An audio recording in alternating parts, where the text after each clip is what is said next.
So I noticed yesterday that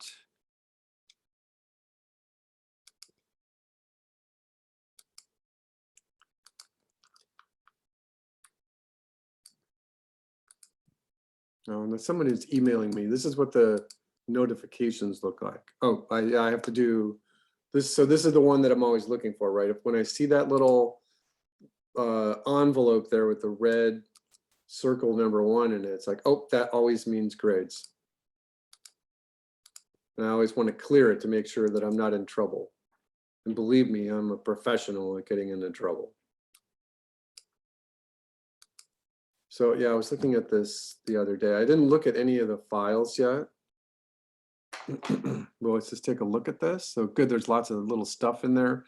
And once again, I just wanted to remind all of you that that I wanted to see what these looked like: the bubbles, the explosion, the lavas, the lightning, the projectiles, so that I know that you know how the technique works, and that you can then put it into your composite correctly. And again, I said this at the very end of last week, that the idea would be is that if you wanted to be really careful about it, that the idea would be is to put the effect in the composite shot where it belongs, so you don't have to move it around too much. I combined mine because I was having trouble figuring out how to copy and paste it. Right. From Okay. the yeah. Let me make a note, because it's really easy, especially if you have a PC. Us Mac people, it's a little more difficult for Mac, because this is one of those programs that was actually written for the PC and not the Mac. In other words, like the entire Adobe suite was written for the Mac first. Yeah. And all the keyboard shortcuts and everything, it's based on the Mac part. But this was written for, actually this was called US Animation first. Okay, so Isaiah.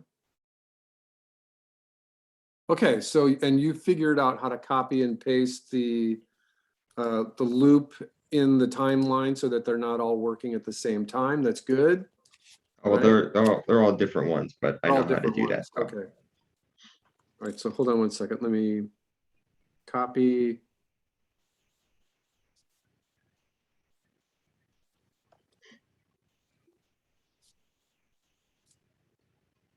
Okay, so I think these are working pretty good here.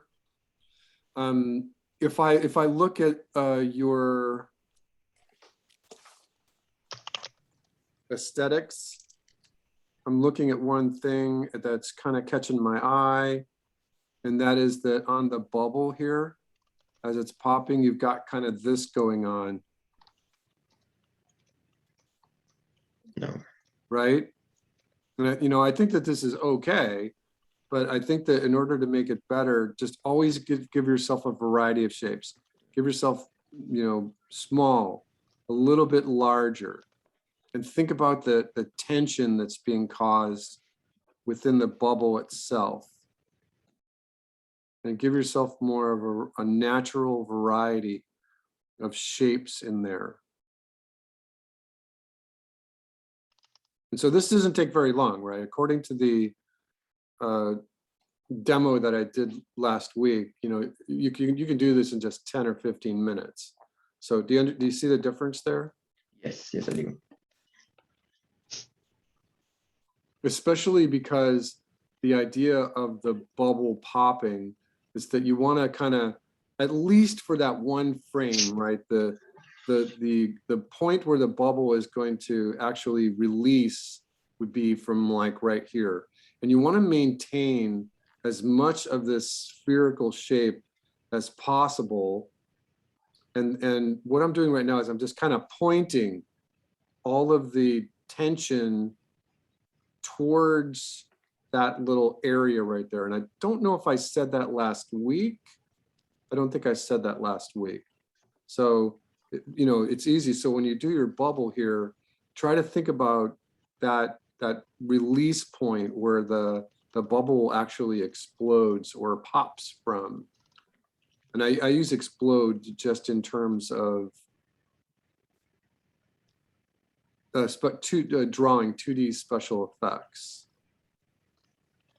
So even that little sketch right there has a more interesting appeal to it than just this little bit here. The other parts are working. I think that you're following my lead with the things that are falling down, and that looks really good. So if you, what I would suggest is just go and try to alter a few frames of one or the other. And again, in my notes here, we'll talk about copy and paste.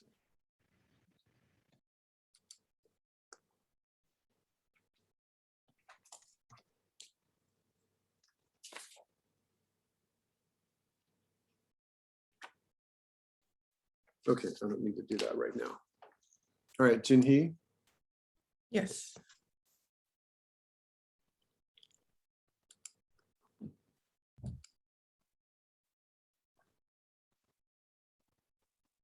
All right, so you've got the idea here for sure. And I think that you can see that there's a little bit more variety. The only thing that I'm worried about is that all three of your bubbles are popping at the same time. So are they on the same level? Hopefully not, No, right? they're on different layers. Okay, so that'll be really easy. And all you need to do is just slide them down the timeline.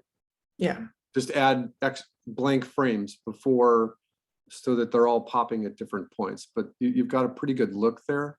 If I could make just one suggestion, that would be that the bubble is a sphere. Remember, we talked about this last week. And so what we're actually seeing is just the top 2/3 of the bubble. So this is the part of the bubble that is on the picture plane. So if we draw our perspective, just a singular 1-point perspective. Oops, sorry. That this is a perfect oval in perspective, and that you want to maintain as much of this spherical shape as possible, Okay. right? And so your Mhm. bubbles are looking a little short. Okay. Your bubbles don't come all the way up. So that's the only thing that's really kind of catching my eye. I don't think you have to redo it, but just know that if you wanted to do another one, it doesn't take that long, right? Mhm. And these look all the same, so it looks like you copy and pasted these, right? They're actually different. They're different, okay, Mhm. but they're all pretty much the same. So yeah, Yes. we'll go over the other thing here. So those are good, Louisa.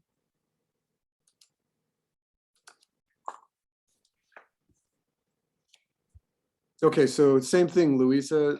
Your bubbles are not looking perfectly spherical enough, but I think that they're good. Are they all?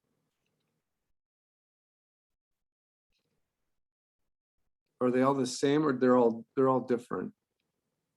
Yeah, they're all different, but I didn't use Harmony to do Okay. this. I had to use Procreate, so Oh, no, that's okay. Yeah, but I think that like they don't, and again, I don't think that they need to go full on spherical, but Mhm. it helps if they do. Mhm. And so your shapes are looking a little sawtooth as well. Mhm. See if you can get some more variety in there, and always think of what is the thing that you're drawing. And I mean, this thing translates to animation as well, where, you know, if you're animating an old lady walking down the street, then you have to, as an animator, you have to imagine yourself being an old lady walking down the sidewalk. If you're animating a dog running in the park, jumping for a frisbee, you have to imagine yourself getting shot and dying in the games. You know, you see where I'm going with this. Mhm. I mean, is Squid Games have a lot of close-ups that are really great for special effects? Someone talk to me. On those close-ups, is the gruesome close-ups, are there really great effects in there? You know, Hollywood has like the little thing where they'll put a cap in someone's clothing that actually explodes outwards. And you can actually see some, you know, the chocolate syrup coming out. And those are pretty amazing. Is it good for special effects? No one's saying anything. Isaiah, talk to me. I haven't watched like the actual show. Oh, I think it's, I think it's, All I right, so think they're- Louisa, the idea here is sawtooth. See the sawtooth? Mm-hmm. Give me some more variety of shapes in there. Okay. Okay, thank you, Louisa. Jordan?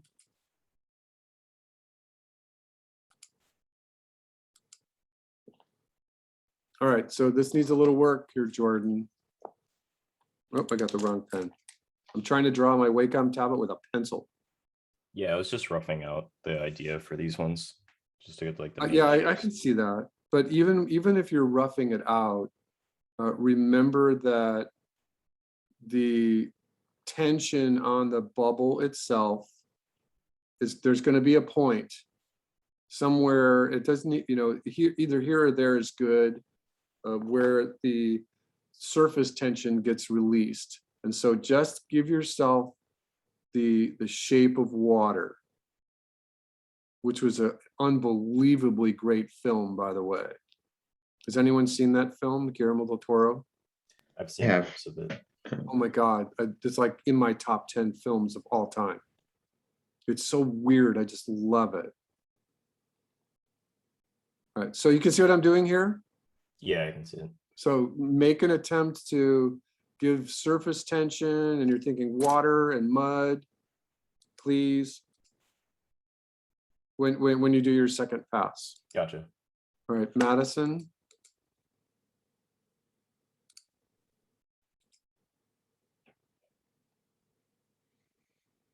Okay, it's looking good here. I think, yeah, I think it's looking pretty good. Okay, yeah, it's looking good.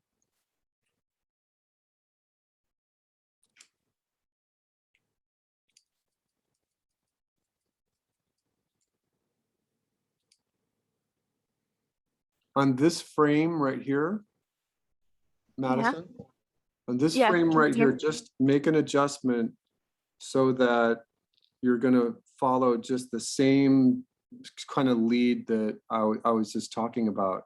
Because I think that this is looking good. This is looking good right here. This is looking good. Make an adjustment so that this one right here is a little higher, All right. right? And then all of a sudden the other ones have a different appeal. And maybe this one is a little higher as well. And then you've got medium, medium, medium, medium, medium. So take like this one and make it short. And just Okay. make that adjustment and you'll see that it'll just have a different look to it. And I added that little bit right there too. Okay. But that's all you need. It's just a really quick little fix. Got it.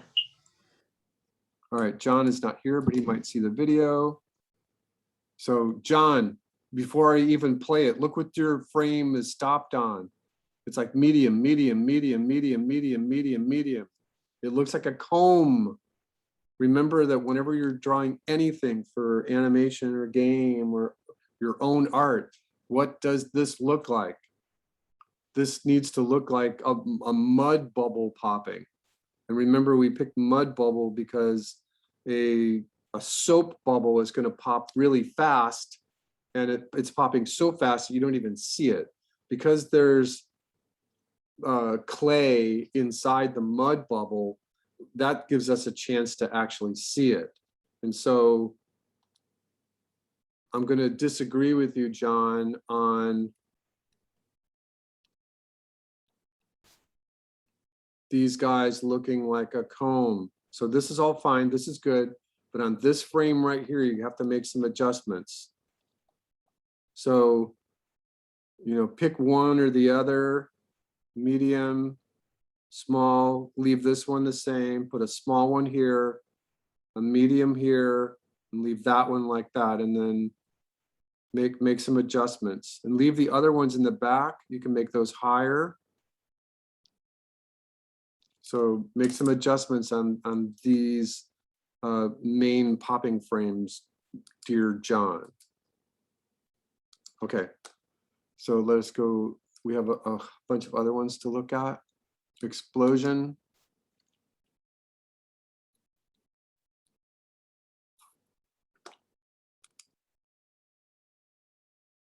So Jinhee, this looks like it might be new. Yeah, it's new.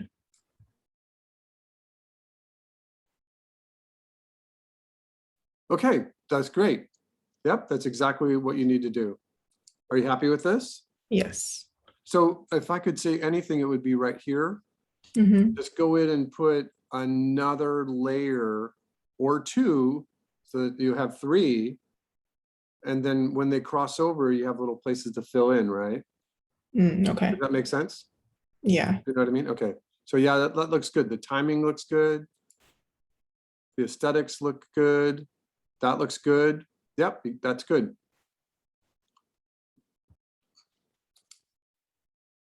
All right, Louisa. Okay, so that little I forget what I called it, the little smoke, the little tendril of smoke there, it's too fast. Right here, that's too fast. Mhm. So go in and make an adjustment, and I'm just gonna do this so that on one of them, so that remember that the smoke comes up, and then this little node right there comes up higher, right? And then the node continues to come up, and this Mhm. node continues to come up. This node goes up, and so you do that. Then it releases, and then you can do that, and then it starts to break apart, and so you do this, and then so it has to linger. This little bit of the smoke. Think about cigarette smoke or reference smoke that happens when you put out a candle. There's tons of videos online for reference. Mhm. So let this happen a little longer and make it a little slower, and then put a more of a pause between the time when there's no smoke at all and the actual explosion. Okay. The explosion looks okay, but just work on that little tendril of smoke right there. Okay, thank you. Okay, Janeska. Okay, so your smoke was too fast too. Oh, okay. Your Janeska. And I think that, so that's all fine. The sparks, the fuse, that's all good.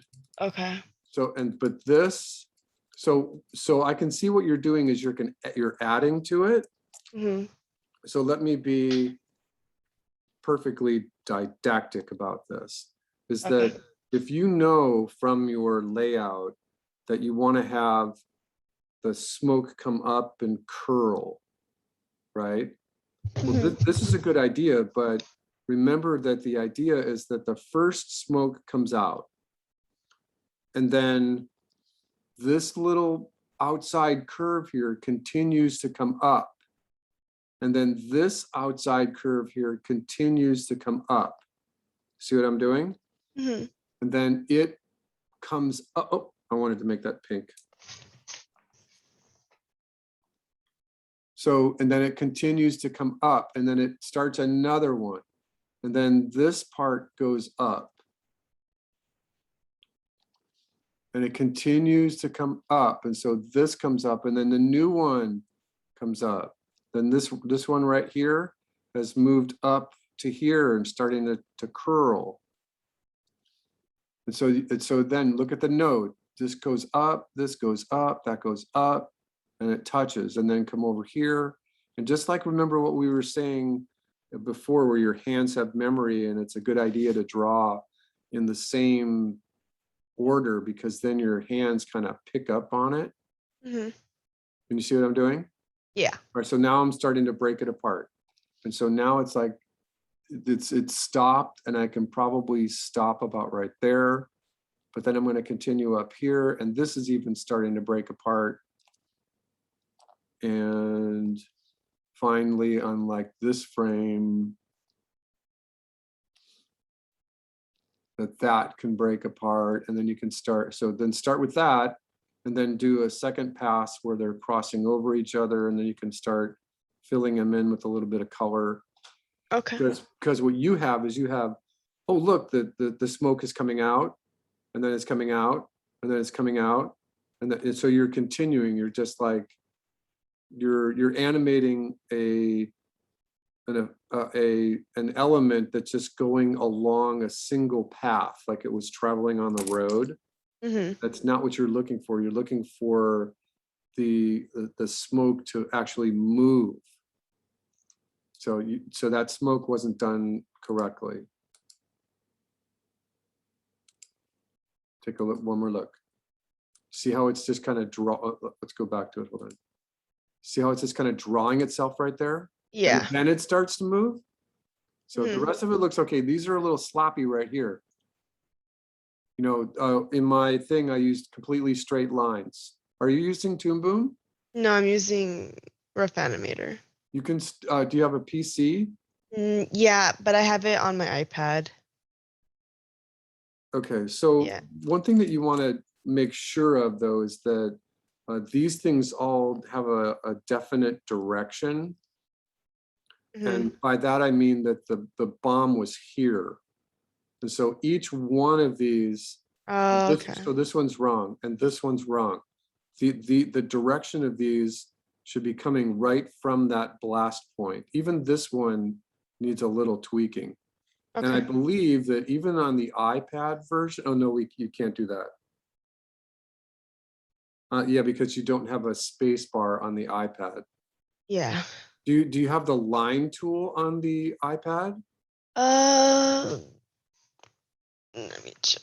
Yeah, check it for me, because if you have the line tool, then it's perfectly appropriate to use just the, you know, if you're coming from this blast point here and having a perfectly straight line.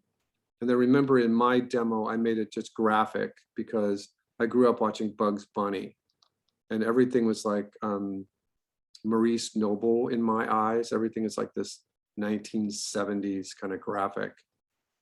And so these are supposed to be perfectly straight lines. Can you make a perfectly straight line? Yes, there is, but then you know how you have to connect at all corners Yes. in order to use like the Yes. paint. Yeah, I don't, it's just difficult on the iPad to like have it connect. If that makes sense. Well, yeah, I understand. So Yeah. figure out a way to make it work. But Okay. but this puppy and this puppy, which is the correct special effect term. Yeah, thank you, Janeska. Is those are they have to come from the center blast point. And remember too that there would be one going this way. Mhm. There would be one coming this way, and so but you don't see it. We Yeah. didn't give it enough room. But there also might be one coming right at the camera too, right? Oh my God, right? Okay.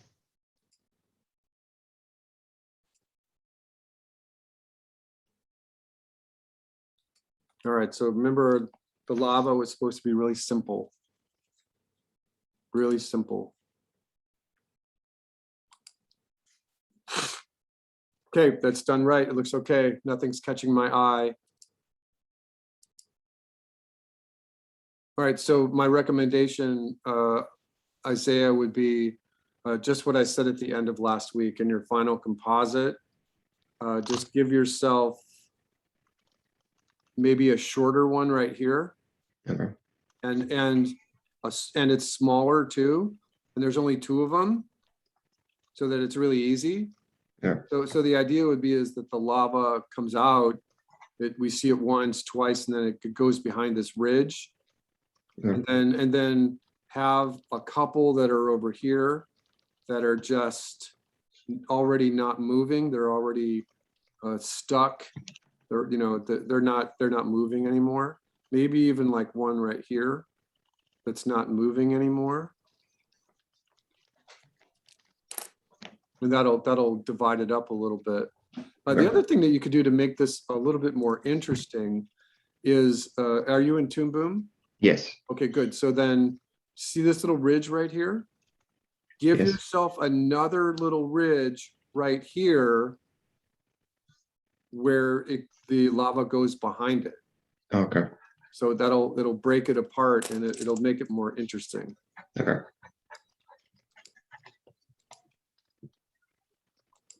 All right, Jinhee.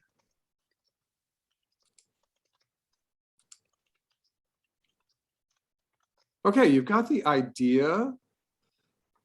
The lava, you've certainly got the right idea. So I think that what you need to do is just fix this bottom line here because the lava is just looking a little thick. Okay. And it's a little inconceivable that you'd have a lot of size variations in the lava itself that's moving, and then a smoother line on the bottom. So it's just a really simple little fix to give yourself just a little bit more of a jagged line on the bottom, Okay. just a little bit more. I knew that. But everything else is okay. Okay. Ooh, Luisa's tried to do something completely different. Yeah, that looks great. It's like icing falling off a cake, right? Yeah, I So was yeah, like, this works for me. I think that you've got the right idea. That's how lava moves, and it's a good one. I think that it's going to be hard for you to put this in your composite. oh, I can create from scratch. Like what's pretty easy to do this one. I didn't hear all your words. Oh my gosh. I can do it from scratch, like for my whole composition, because this was pretty easy to do it. So I Yeah. can just make the same animation movements, but a little bit smaller. Right. Yeah, because it might be really interesting to, you think about your volcano as a cone, right? Mm-hmm. And here you're going to have your smoke coming out, right? And then there's another volcano over here in the background, and that's the one that's like maybe got the little tendrils, Mm-hmm. right? And then this one can have the projectiles, right? Mm-hmm. And then you can see lava over here, and you can actually give yourself like a wider path here where you're doing the same thing. Mm-hmm. And then you can give yourself a little body of water here. And it depends on how much you want to put in here. But this might give you the chance to do your bubble right here, right? Mm-hmm. And a lava streaming down and having just a little bit of steam right here that doesn't go any higher than this. So this is your bubble. And so it would be interesting to just put this kind of lava in the foreground. Mm-hmm. And then, but if you're going to do that, remember that you're going to have to study what this lava looks like, because the motion is working okay, but remember that when lava is that close, it has like this really strange, Mm-hmm. almost like turtle kind of shell to it. And there's all these weird little shapes in it. You're just going to have to figure out that little bit of aesthetics right there. Oh, yeah, sure. Thank you. Okay.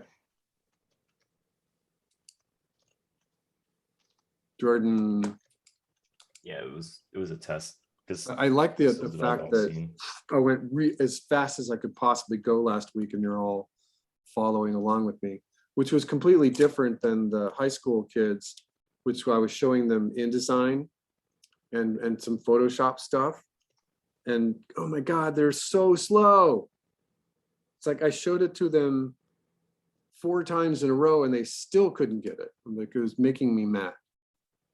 All right, so yeah, I was gonna ask the best approach for this, because I tried the sine wave pattern and Yeah. it just wasn't working because it's going in between a lot of different planes. So either I reworked the overall composition, or maybe there's a method for lava to work. Well, I probably think can't find a that reference. I think that right now, what I'm seeing here is that the lines are just wiggling around. So that's not technically working really well. But it looks like you maybe used 8 different drawings, Yeah, 8 or 10. it's 8. So what I would suggest maybe is that the lava can certainly be very subtle, and that this line right here can stay steady. But that's not going to move at all. This line right here can be static. This line can be static. This line can be static. In fact, this whole thing right here, this one doesn't have to move at all. So I'm going to put an S right there. This is really far in the background. And so you can say that most of this is going to be static, static, static.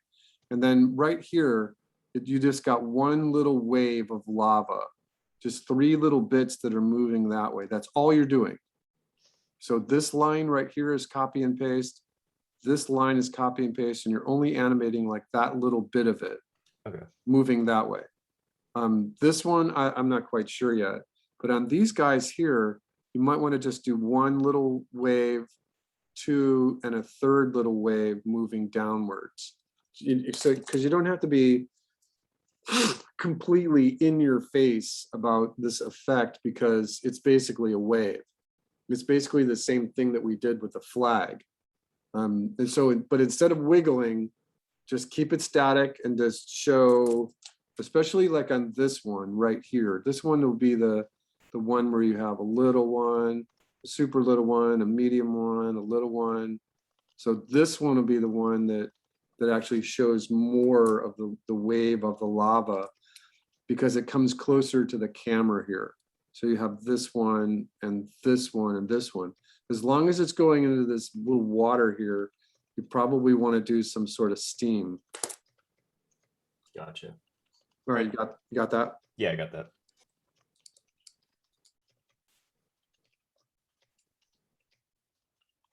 Madison.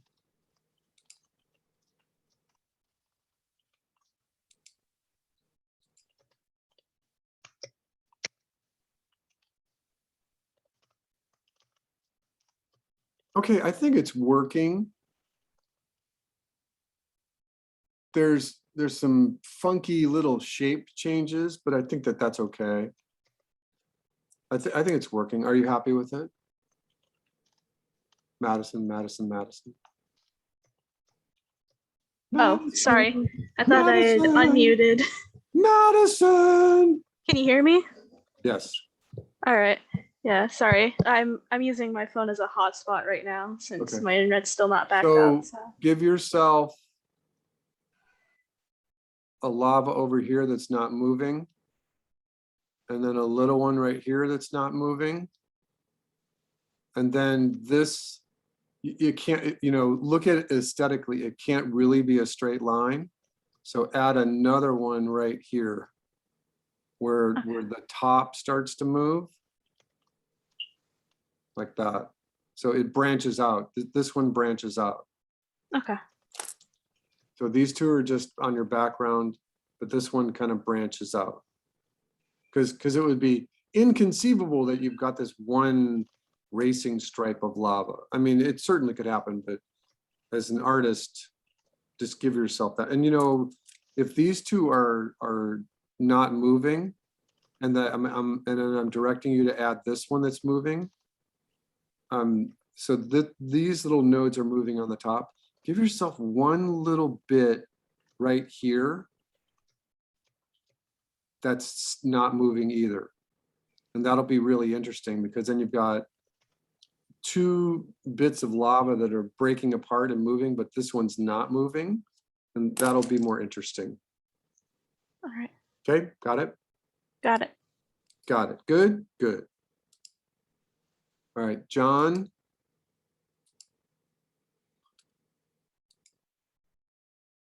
All right, John, I think that you're in trouble in terms of aesthetics, I think that it's gonna look better when it's painted red. But I think that the aesthetics here is that these little peaks, these little bits right here, oops. Oh, I stopped it. So these little peaks right here are too much. So flatten these peaks down a little bit. Flatten these down. I think I could certainly do that in nature somewhere.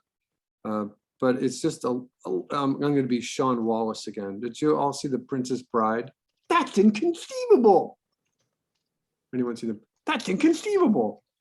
All right, so yeah, John, just tone these top ridges down a little bit. All of them. It's just looking a little inconceivable, that's all. All right.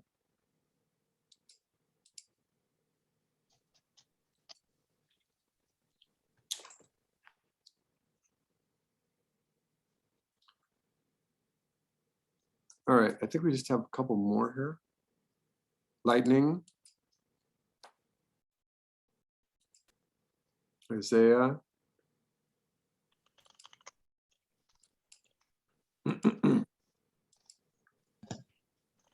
Okay, I don't like that big fat thing in the background there. Take it out, do something different with that big fat shape. I think that if you wanted to try something like that, that you should make it more like your shape itself. I think that, Okay. so I'm just gonna get it in my eye. So I see this.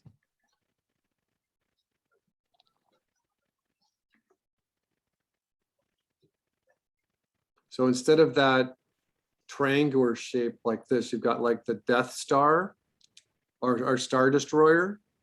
Okay. You know what I mean? Yeah. Yeah, instead of that shape, see if you can translate that shape into something that looks more like this.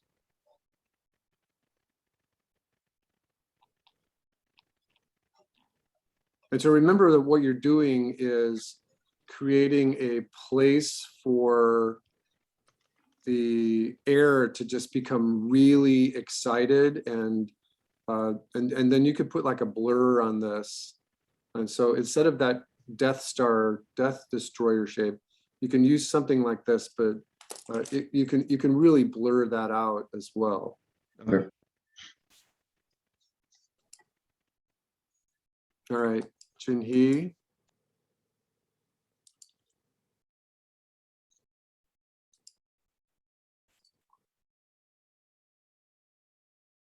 All right, I think you've got the right idea. These lightning shapes are too much. Okay. They're too much. So that if I go over here and just do this and click on my board, and you know, this is the plasma on this example right there. That big thing coming towards us is plasma on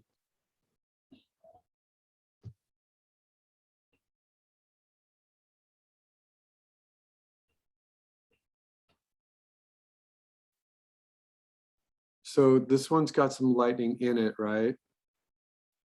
So make it look more like the root of a tree. The idea of lightning and the roots of trees are very similar to each other. So this is a good one. You know, I like that because it's got a little bit of style in it. But look at this one. See, it says branch lightning right there. Yeah. Boy, oh boy, does it look like the roots of a dandelion. So get that in your eyes, get that to memorize that kind of shape. And this one Okay. has a nice aesthetic too. It's kind of weird looking. I like the fact that it's really graphic, and there's some straight lines in there, which are kind of cool. Let's see what happens if we trend this one for a second. Oh, I clicked on the wrong one.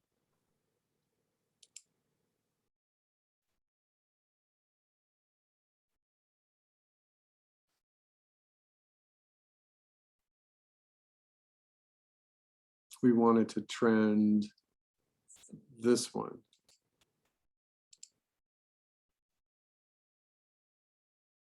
Yeah, there's some good things. So remember that the best approach for any effect, anything you're doing in animation, anything you're doing in games, anything, is to get as many cool looking shapes in your eye so that your eye and your hand have coordination between them. You know, and doggone it, if it doesn't look like a root, you know, let's pretend this woman's name is Marjorie, right? Where it says somewhere else right there, it's like, Marjorie, why did you have a root tattooed on your back? And you would say, and she would say, no, it's supposed to be lightning. And it's like, geez, Marjorie, that looks like a root, you know? And then all of a sudden you're like, oh shit, you're right. You know, and then you got to go back to the tattoo artist and have them fix it. You know, but it's almost looking like a root. We go backwards. There we go. And you know, this looks like lightning. I think the thing that really makes it look like lightning is a bunch of straight lines. So if we trend this one, we're looking at that. We're looking for those little places where the lightning has tried to become really straight.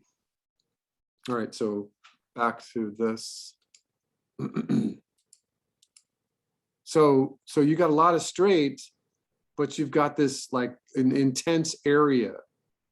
So make it look more like a root. Okay. Okay. All right, Louisa.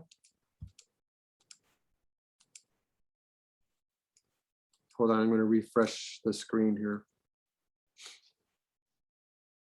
Excuse me, I said refresh the screen.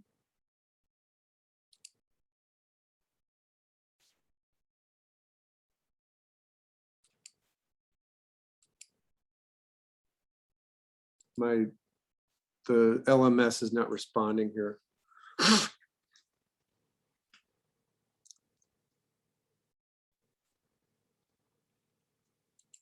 It's not responding at all. Did I just lose my internet? Can you hear me? So I didn't lose my internet, but the LMS is not responding. All right, so let's do this. There's a bunch right here. Let's take a 10-minute break right now, and we'll come back with Louisa as soon as this refreshes. Take 10. Take 10. Okay.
So I was just noticing that on my board, that this lightning, this photograph of lightning is just really great. It says adventure awaits. That's just really great. It's got a really nice hot center, and then all the tendrils coming off of it. You know, it's a photograph of lightning, so it's real. It looks like lightning because it is. But that's just a really great one. I like this one too. You know, it's got those little wiggles in it right there. You know, and it does have the root kind of look. I also kind of like this, and I think that I saved all three of these to the board. And so this one's interesting. I think that what you would want to think of about is that, okay, so you draw your first squiggle and then you exaggerate it a little bit, and then you give it more of an organic shape. And then so they're putting these little bits on there, and then you put a glow, accents, tapers, and brighter spots. And I think this process, you know, they've got 7 steps here for each frame. I don't think that's too unreasonable, just because lightning is so fast. You've only got 4 or 5 frames to draw the lightning itself. And so you can certainly afford to do 7 or 8 steps for each one of those frames, because you're not gonna do a rough pass and then a cleanup pass. You're just doing it once and you're cleaning it up. So again, I just added those to the board. All right, I noticed that this was working. All right, so we stopped on Louisa. Louisa, I how are you? Okay, so that's looking pretty good. Okay. So, you know, I suggested that background shape right there to everybody. And Isaiah got in a little bit of aesthetic trouble with his Star Destroyer. And so I want you to just think about this shape right here. This shape that you've got, see it? Right? I think that what I'd like you to do is make that shape more like this.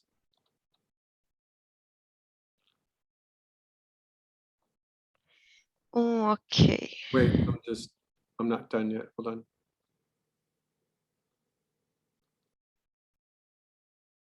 Something more like that. And remember that when you're doing this, everyone, blur, glow, transparency. The idea is that you don't want this shape to dominate your eye. you want your lightning to dominate. This is just the blur, the glow, the transparency. It's just to shine in the background. This BGT thing here replaces the white, black, white for doing the whole frame, remember? Remember, this is the flash. This is the equivalent of the flash. So having said that, if you get this shape the way you like it, and again, it can just be really, really straight, really graphic, really just vector straight. It can be even something like I'm doing right now, where it's like, it's straight and it's geometric, but it's got this strange little organic shape to it. There's a hole in it here. There's another hole in it right here, that it can replace the white, black, white. Sorry, I did a B there. So even though you're doing blur, glow, transparency on this flash shape, that you can repeat it like the white, black, white. Right? So, and did you do that, Louisa? It looked like it's flashing for me. Louisa. Yeah, yeah. Did you flash it for me? This looks good. I like that. That's good. Flash it? Like, 1, 2. Oh, you did 2, yeah, I did too, 3, like 3. 3 or 2 or really? 3. So yeah, I think that's fine. So instead of that shape, just do the shape that I suggested for you, and it'll be even that much better. Okay, it thank you looks so good. much. Looks good. All right, Jordan. It looks good already.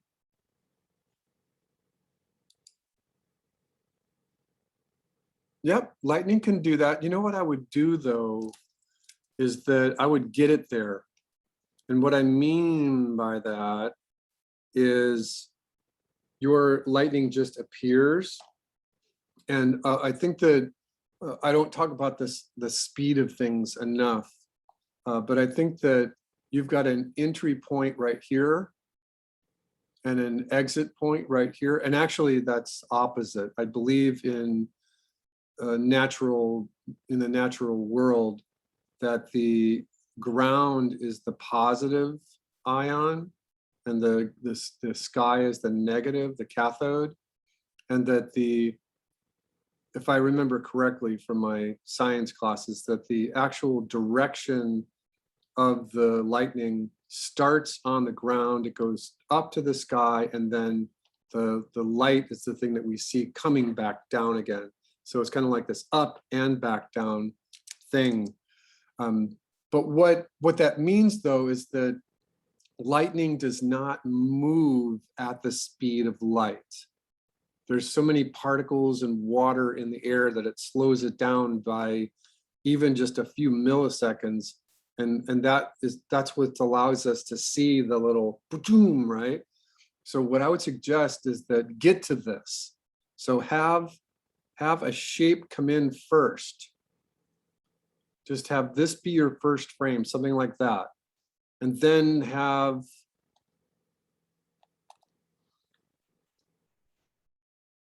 this. I don't like that. Hold on. Have this. And what I'm doing is I'm doing opposite.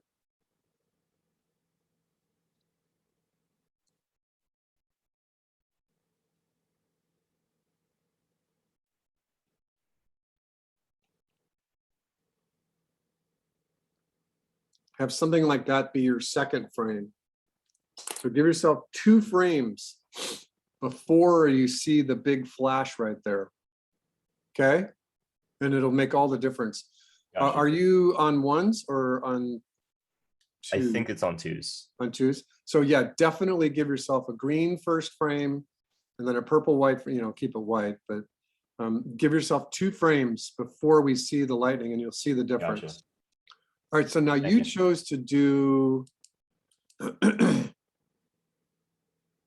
let me stop this. You've got something happening here that's interesting. Let me take a look.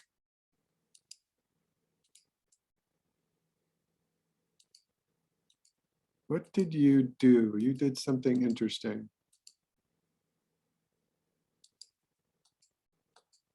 Oh, you know what, Jordan? Hold on, hold on, hold on. I did something bad. See this right here? Yeah. See this little hook? Don't do that. It's a giveaway. Fix that. Okay. It's the thing that we talk about mastering a pencil as to the idea of mastering a stylus, and you got a little hook right there. You'll never see it in the animation, but just always practice about trying to lift up your stylus fast so you don't get those little hooks. All right, so let me take a look at this flash frame. Oh, you have white, and you did that. That's kind of interesting.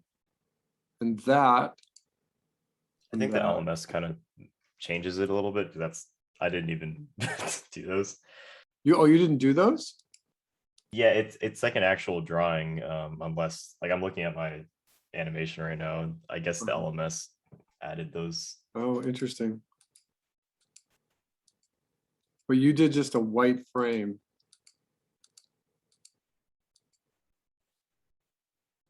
And you only did one of them? Yeah, right at the start, because I was gonna add more like Okay. yeah. So, I mean, that works, everyone. The idea of just using a white frame like that really, really works. And I think what happens is that we see the flash of your white drawing in our eyes. And even right now, as it's flashing on my screen, it gets replaced with a black drawing of the lightning, which you could do. We didn't talk about this last week. That's another option, is to, when you do that white frame, you can go back in there and draw, instead of drawing it the way I suggested last week, this is your white frame. And then make the lightning black. Just take a copy, just copy everything from the stage and make the next, so this is white background, and then make the lightning black. And then in your timeline, this is your white, black, white, and that's another way to do it. There's a whole bunch of different ways to do this.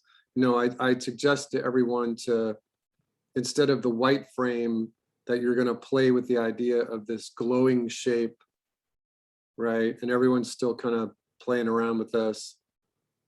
And what I think that what I was suggesting was that this white frame right here is going to have a glow on it, so that it's glowing like all the way out here. And so you might be able to see that shape, but basically you've got this like area of excited air. So that replaced this white frame right here, but you could do white frame with a black lightning on top of it. And there's nothing like black lightning. It is the coolest stuff.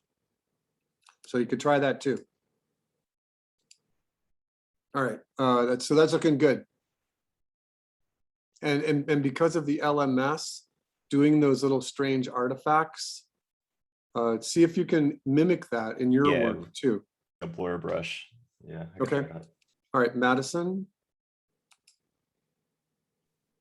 All right, so this is working. I think that you want to definitely put more of a blur, more of a glow on that shape behind it. And just for the sake of playback, always give yourself Yeah.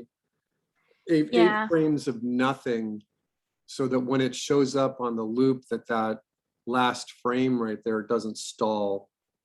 But it's looking good. I think it would look better against a darker black color, Okay. but that's okay. And remember, everyone, the reason why I wanted to do this little bit of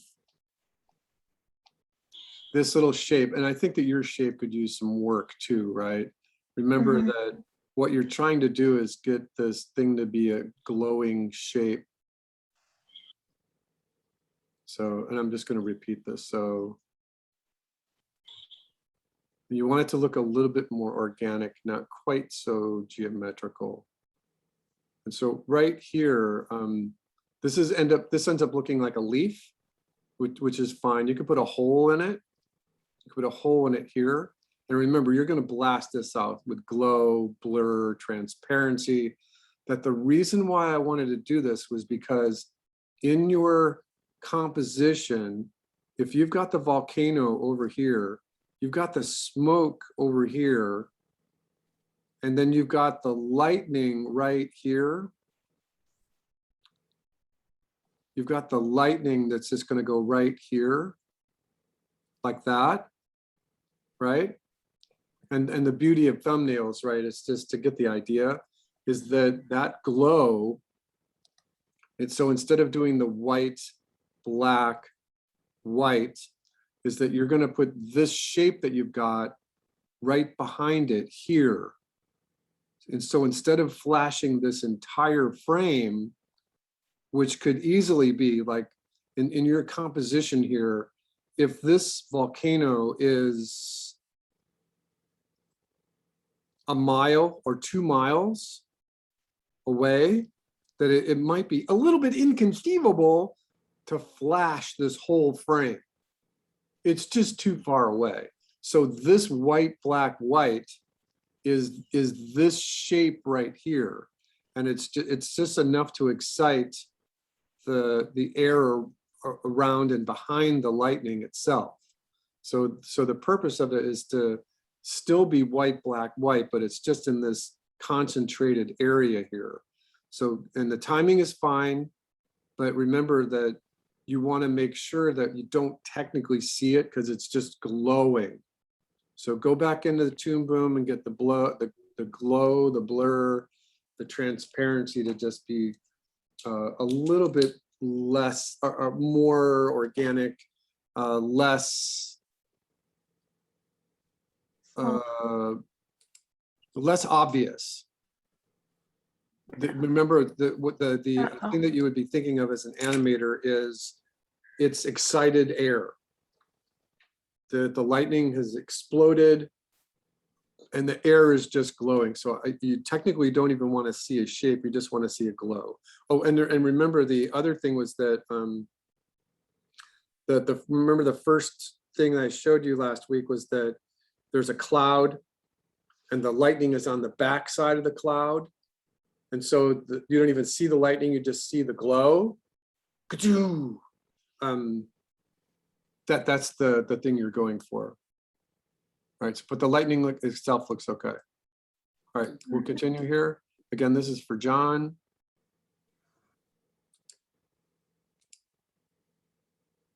All right, John, same thing. The lightning looks okay.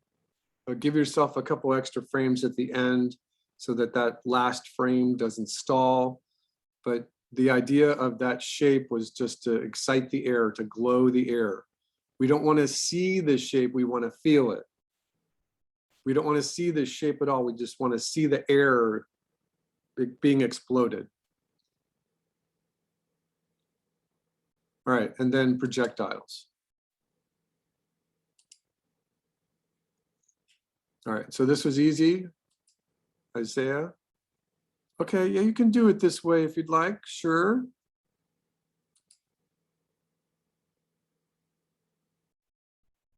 Okay. So I think that this is okay. The timing looks okay. See if you could add the one I suggested on top of this. Let's see if we can find it here. Let's see if I can find it fast.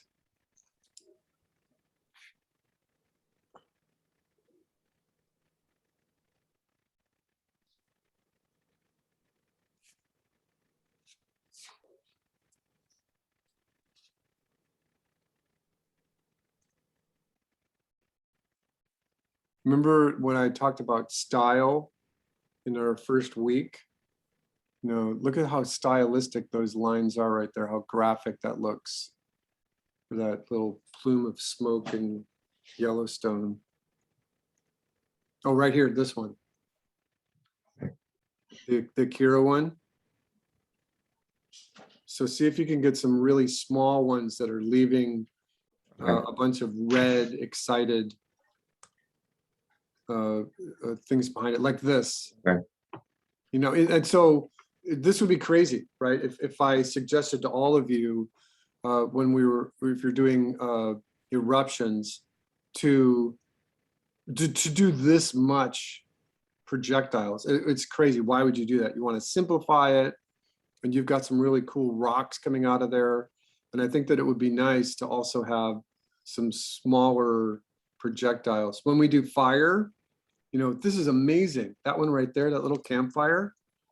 But it would be really hard to animate all those little things coming up there, but it also might be really fun, especially if you get it right and it's cycling properly. Look at this little cigarette butt for the smoking, the little tendril smoking. You know, there's some good stuff in here. I don't know if I don't remember if I saved a projectile one exactly of what I'm looking for. But you get the idea? Yes, yes. Okay. All right, let's continue here. Jinhee. Okay, so this is fine. Jinhee, I would also recommend the trailing ones as well. And so for everyone's sake, what I had done last week was just shown you the arc. Remember, we were doing the arc and we talked about the timing and all that. But I think that it's also fine if you think about it kind of as a state between lava and projectile. And so what I mean by that is that I'm going to do one right here. So instead of just drawing these little, so I think these are fine, but instead of just doing those, so you draw a bit of lava that's just like spurting out like water. So that's your first frame. And then your second frame is that you continue it. And then your third frame is that you continue it even further. And then remember your principles of animation, that it should slow down at the top of the arc. And then the fourth frame is the very top of the arc. And so this is continuous, like, and it's best if you use the color red here, because then the projectile looks better. And we can continue this demo here in just a minute, but then you do this frame, and so it grows. The projectile just grows. And then on the next frame, it starts to get released. And so this frame, I've actually drawn it right there.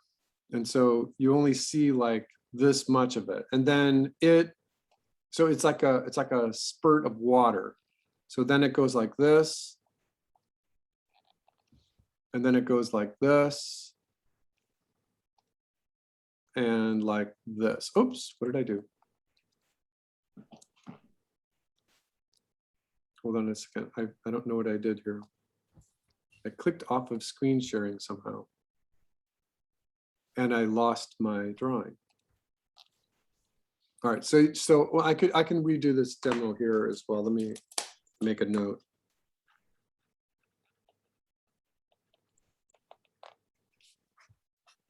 All right, so the idea would be is that you've got this one little spurt coming out like that. And technically what's happening is that there's a superheated piece of rock that's burning the air as it goes through the cycle, as it goes through to the ground. And so it's burning the air, or there's like a little spurt behind it. So and you could do like 4 or 5 of those plus this. Besides that, it has a really cool looking graphic effect to it. All right, so those little projectiles look good. Jordan?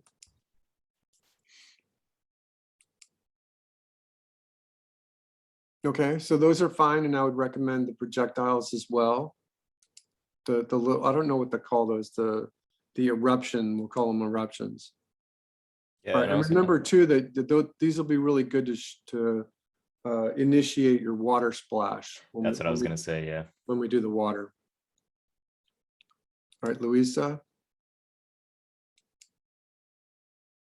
Okay, those look okay. And remember, when I say that, I'm not just trying to go fast, because I do want to get a demo going today, that I am looking for, and all of this, any of these projectiles or eruptions, that I am looking to see that you've got the principles of animation, that it's going fast, and that it slows down, and that it speeds up again by going backwards. So I'm looking for this cluster right here. You're always looking to see if there was that one frame where, and you can do this yourself, you know, just go get any object that you want and throw it up in the air and then have it, and then catch it. So this is your hand here. Your hand takes an anticipation, it comes down, you throw it up in the air, it goes fast, and then it slows down and it comes to a vertical stop. And then, so this is the ease into this position. And then it eases out of this position by going exactly the same ticks backwards. It accelerates. And so there's always a cluster of drawings up here. Always, always, always. And so this is just you throwing your mom's favorite porcelain figurine up in the air and catching it, and your mom is freaking out. Isaiah, stop doing that. Right? That thing is worth $25. Shut up, mom. And I would recommend you saying that to your mom. It works all the time. She's not going to be mad. No, she'll be fine.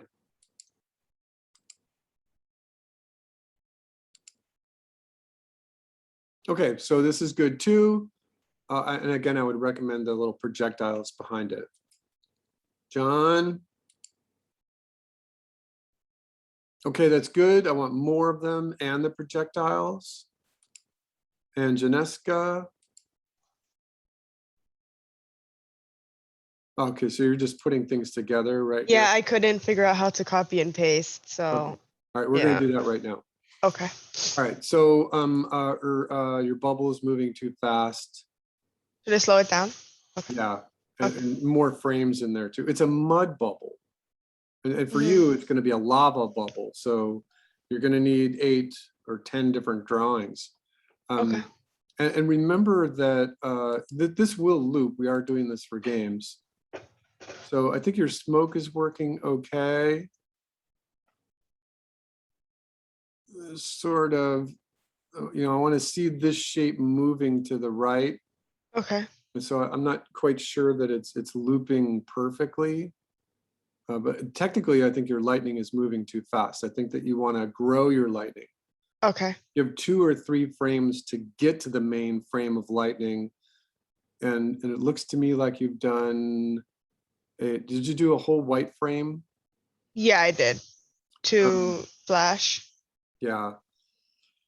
So remember that when we talk about the lightning flash, the first introduction was white frame, black frame, white frame, and then we can repeat that: white frame, black frame, white frame.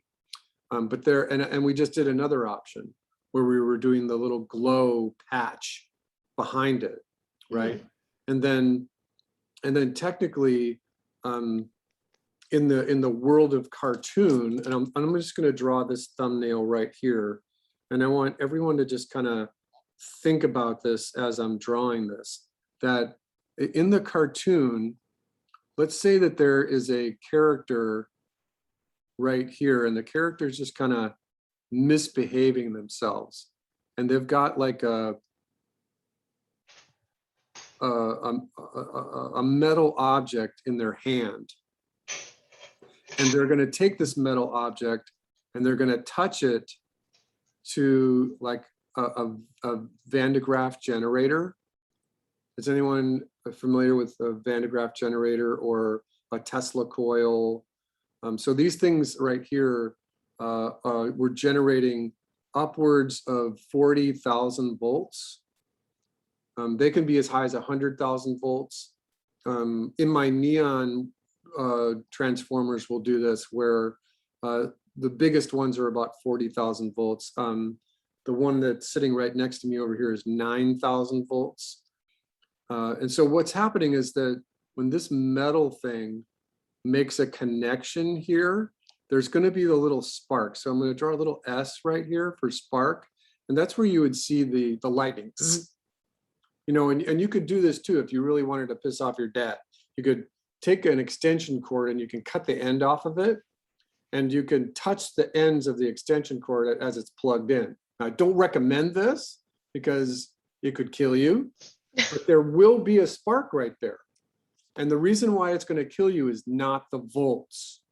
110 volts doesn't sound very high, but 10 amps will kill you. 20 amps will kill you.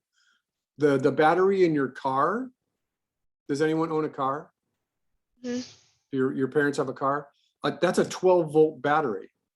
But that 12 volt battery will kill you because it's 20 amps. The amps is the power. That'll kill you. This lightning out here, this is probably 1,000,000 Mhm. volts. It's 1,000,000 volts. But because the 1,000,000 volts is so high, it rides on the outside of things. People do get hit by lightning and they survive because it's so energetic that it goes on the outside of your skin. And it's very common that if someone gets hit by lightning, it enters through their head and it blasts their shoes off. You've heard those stories, right? I mean, some people do die of lightning, and some people get hit by lightning multiple times because they're weirdos, or they're lightning sinks or something. But what I'm suggesting here is that when this idiot right here touches the electrode, that another option here is to take everything in reverse. So this lightning happens, right? Mhm. And then on the very next frame, if your volcano is earth colored, or let's just say it's gray, that over here it's going to be black.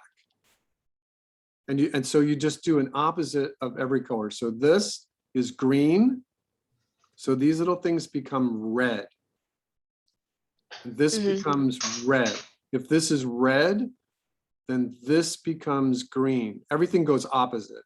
If this is green, then it becomes red. If this is red, it becomes green. If this is white, it becomes black. Mhm. If the volcano itself was white, then it becomes black as well. So you could just do a complete reversal of color. Does anyone have a Mac?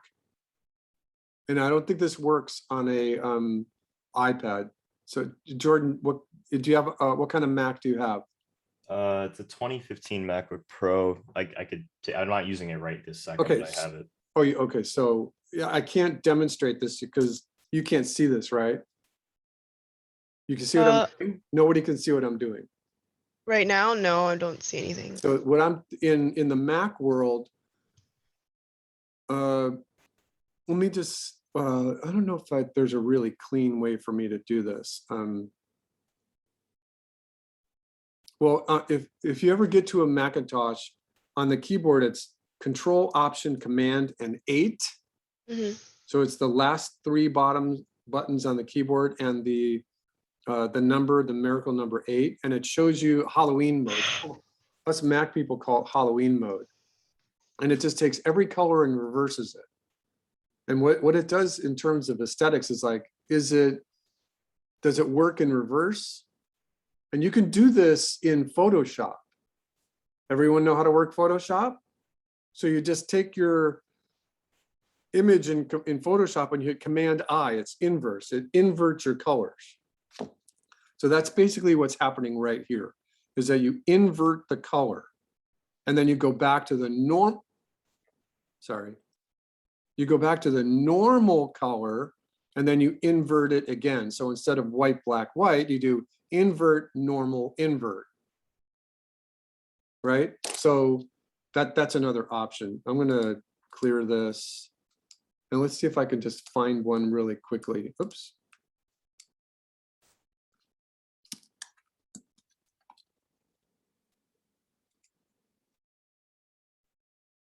So like this dog. You see the dog, so that's what I'm looking for. This leaf, it's basically the same thing. So let me see if I can trend this with the dog. So any of these, and that'll work too. When you're inverting the color on, I don't know what I'm doing, hold on.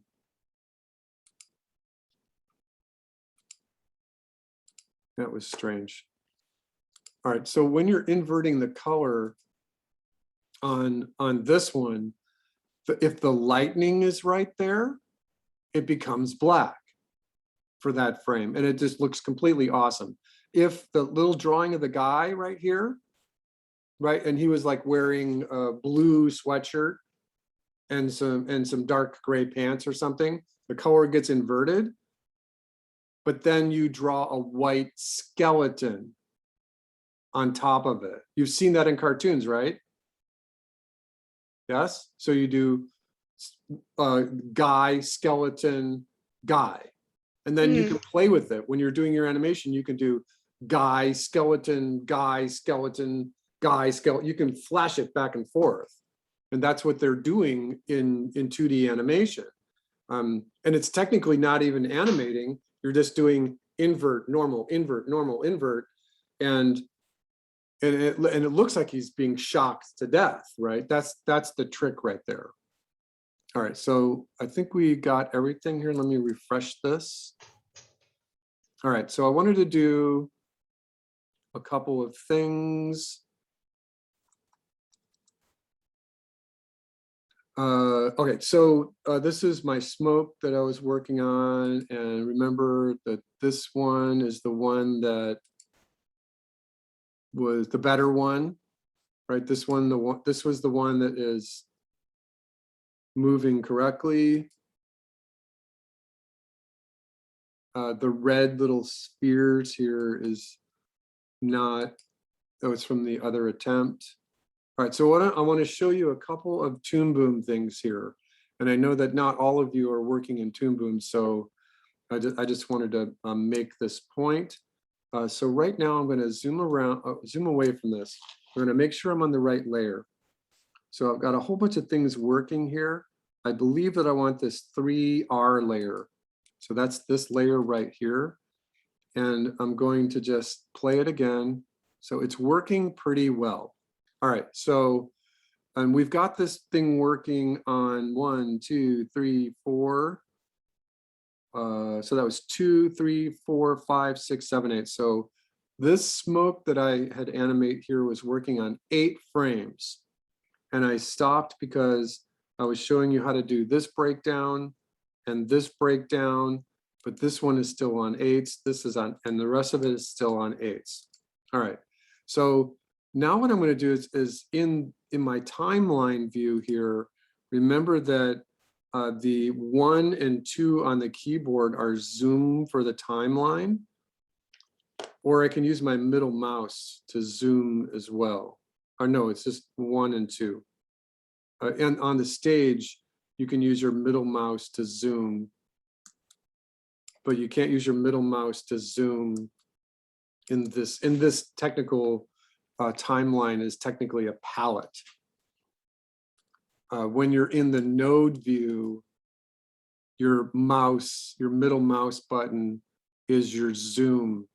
In the node view, 1 and 2 are also the zoom.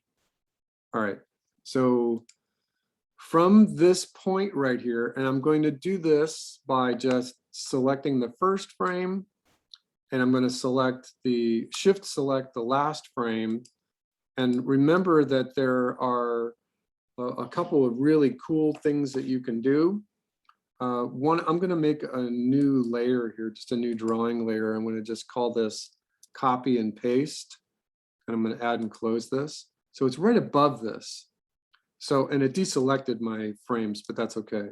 So in Toon Boom, like some other applications, you can grab this and very carefully move it upwards and move everything to a new layer. And I don't think that I've shown you that. Have I shown you that? No, so that's one thing that you can do. I'm going to Z this. So the other thing that you can do is that I'm going to take my header, I'm going to move it way out towards like 400 frames. And I realized that I've got like more stuff in the spheres down here, and I've got some background stuff going on. All right, so this is the first thing that I want to show you just about copy and paste.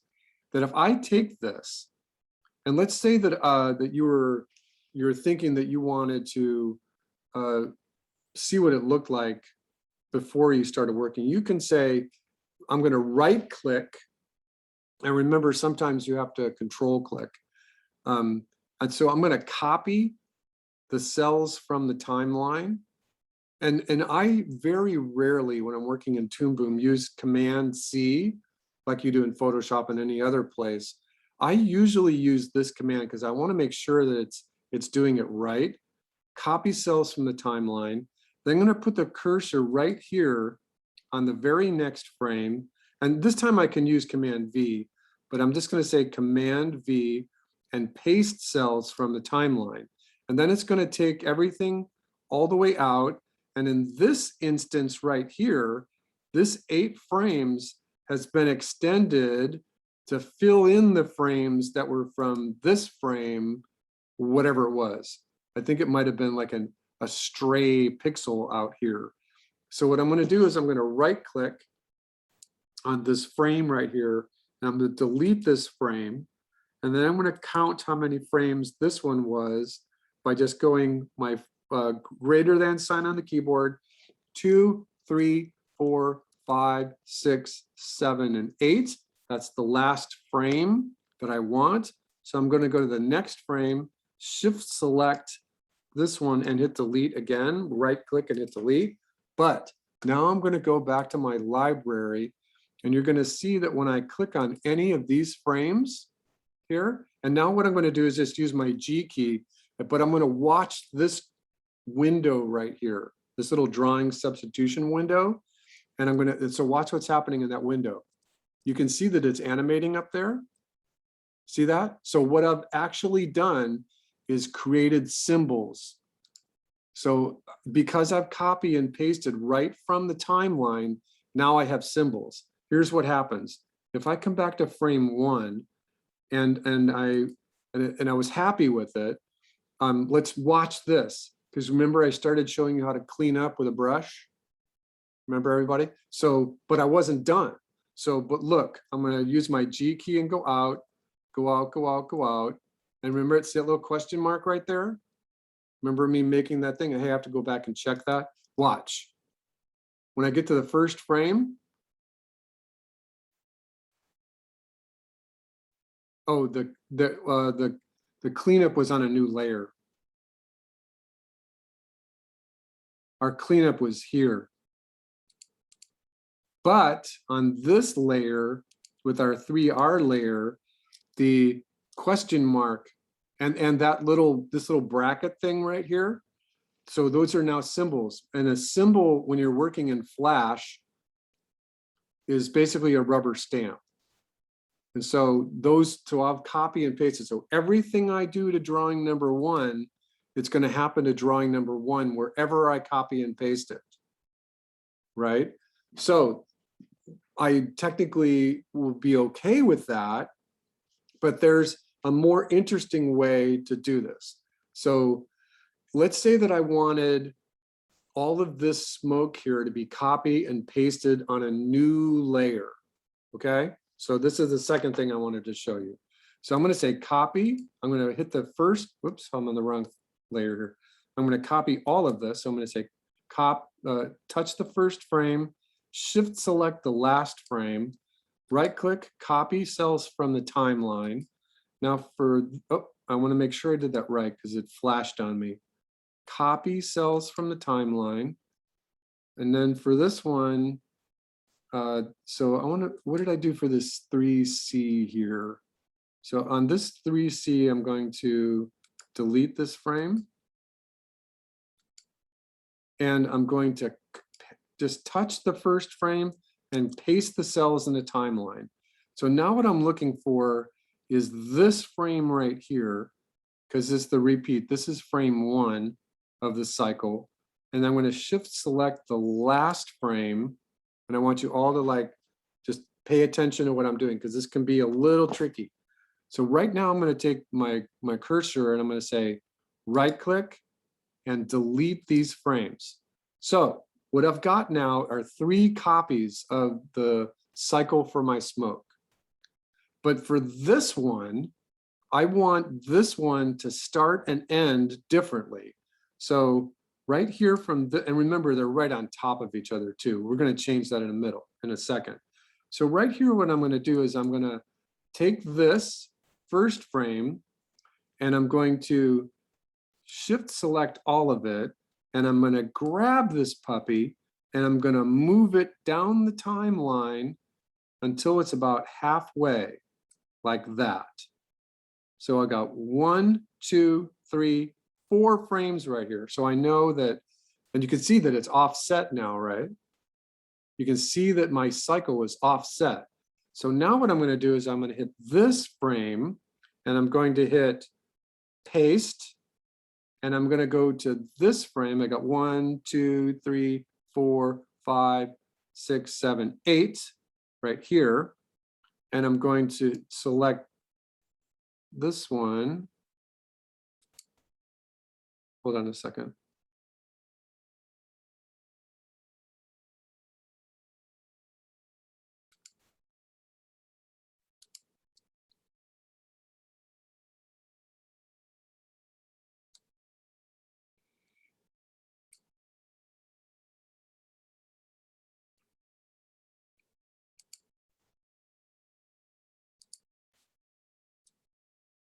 All right, so the cycle starts right there. Oh, I'm sorry. 1, 2, 3, 4, 5, 6, 7, 8. I want it to start right there. So what I wanted it to do is start exactly halfway in the cycle. So 1, 2, 3, 4, 5, 6, 7, 8. Okay, so that's correct. And this is correct as well. So now what I'm going to do is I'm going to take this right here. Oh, hold on a second. I think I just woke up. It's 11 o'clock in the morning and I just woke up. I want it to be halfway, which is 4. 1, 2, 3, 4. Okay. So now what, so if I played this out, we get blank frames right here. So what I'm going to do is this frame right here, living way out here, should only be on for a total of 8 frames. So I'm going to take this frame down by hitting the minus key on my keyboard. And I can't see all the frames. So I'm going to take it down to just 1 frame and just count 1, 2, 3, 4, 5, 6, 7, 8. All right, so these are the last 4 frames in the cycle, right? And over here, I've got the cycle not happening. So I have 1, 2, 3, and 4. So I'm going to take these last 4 frames from the cycle and I'm going to right click and copy these cells from the timeline. And now I'm going to right click again and say delete. And then I'm going to come over here and I'm going to paste the cells from the timeline. And I have to be careful because if I picked a wrong number of frames, then it could overlap or it could do some poor timing or something like that. So now on this layer right here, I'm going to shift select all of these frames right here. And it might not cycle perfectly because it doesn't look like my 3R layer is extended all the way out here because I It looks like I have to copy and paste it one more time, but that's okay. But I'm going to take all of these, shift select them, go to this frame right here, hold down my mouse and say reposition all drawings. So on just this layer for this 3C layer, I want another volcano over here in the background. So I'm going to wait for my cursor to be a move cursor, because remember, you've got transformation, you've got rotation, you've got a pivot point somewhere that's right in the middle. Oh, there's the pivot point. There's all kinds of different selection things. I want the move, and the move only shows you the move when you hover over a part of the element of the actual drawing. It could be anywhere, you know, it could be right here, but I know I want this to be over here. So I'm going to take it and hit this move right here, grab left mouse, hold it, move it over, and then zoom out a little bit, hit shift to constrain proportions, and then make it really small. So in this instance, not only is the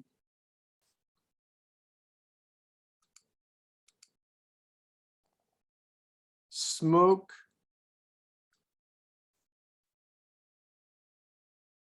starting and ending in a different place,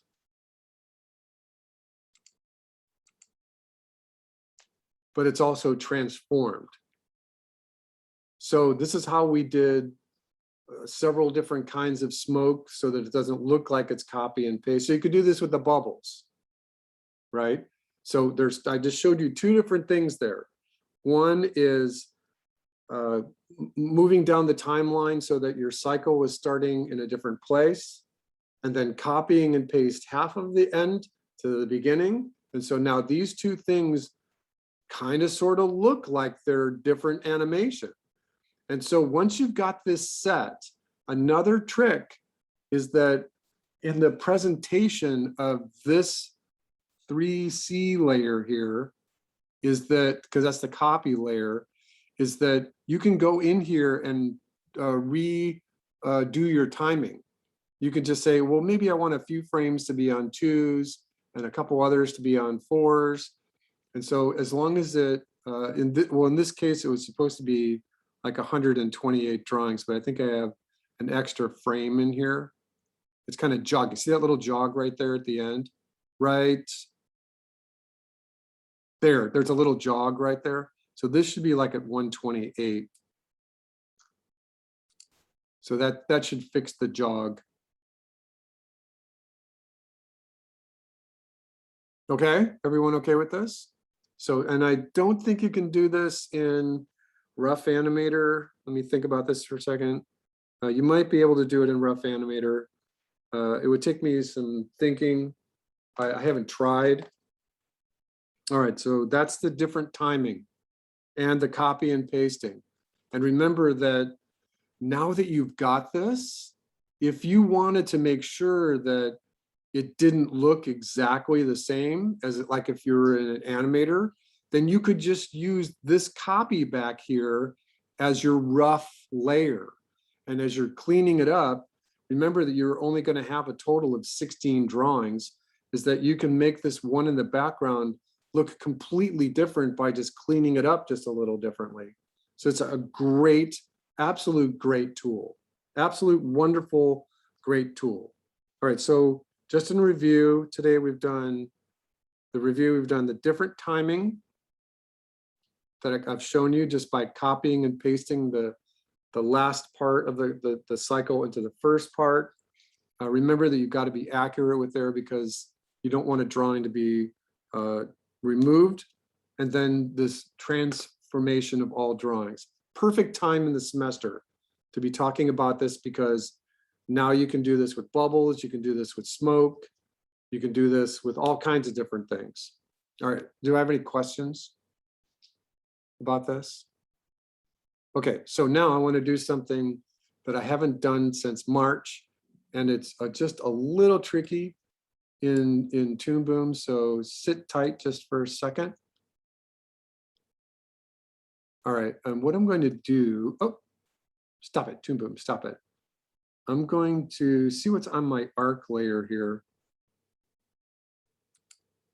Yeah, I don't want that. All right, so what I want, my BG layer doesn't have anything on it.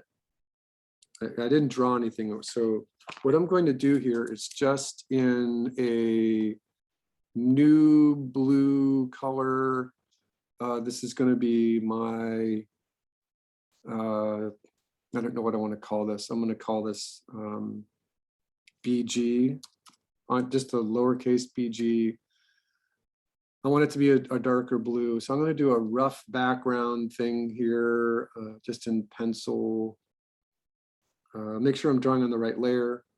So this is my volcano that's closest to me.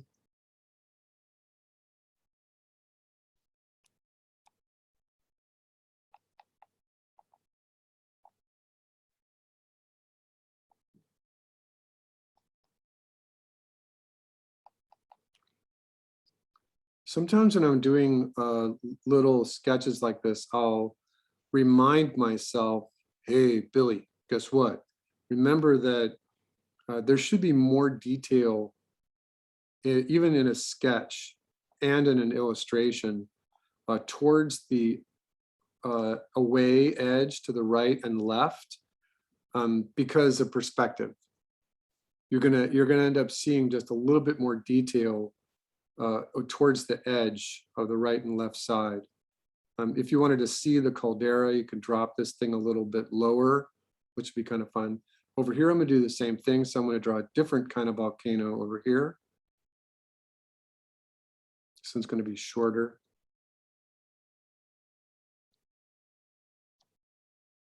Same thing, a little bit more detail towards the away sides.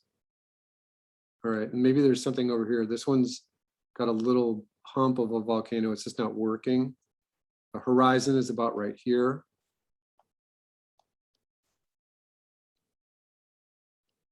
I'm going to stop right there. All right, and then remember that we can work with the idea of water right here. Maybe there's a little mountain, a little ridge right here that comes into the foreground element, where we can work on some fire. Something's burning right here. Maybe something's burning right here too, because you know it's perfectly appropriate to have this volcano with the projectiles, right? It's explosive. You know, if you wanted a whole bunch of stuff to come out of this volcano like this, I mean, that's a crazy volcano, right? OMFG. And that happens first, just like our bomb, right? There's nothing happening. Nothing's happening in the shot. There's no fire, nothing, except these clouds moving in the background.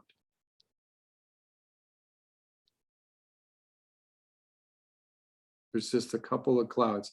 And remember too, that what I have not done is given you all your perspective grid. I believe in Toon Boom, there's a perspective grid.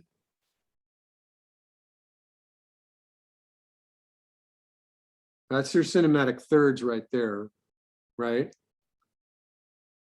I always forget where the grid is because I never use it.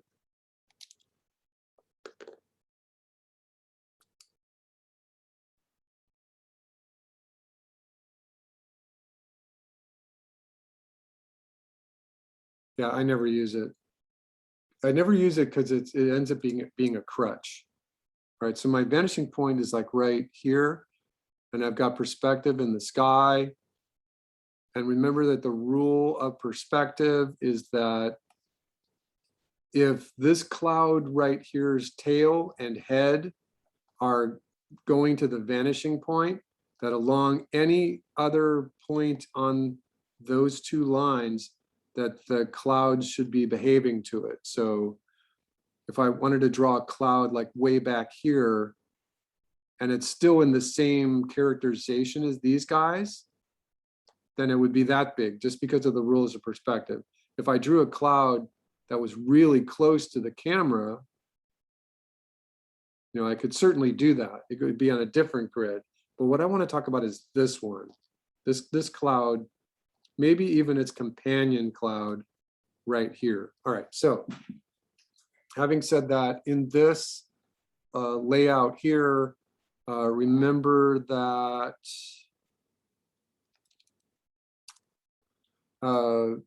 what I'm looking at is, I'm just thinking about this for just 1 second. All right, so this is my background, and I'm going to put a new layer. So this layer right here is just going to be a cloud. And I'm going to add and close. I'm going to make a new color, double click, cloud. I want to make this like a blue gray. Say okay. All right, so now on the first frame of this cloud layer with my cloud color, I'm just going to give myself a brush properties. Okay, which should be fine. And so I'm just going to give myself one drawing of the cloud. And this demo right here is how to move something in Toon Boom without technically animating it.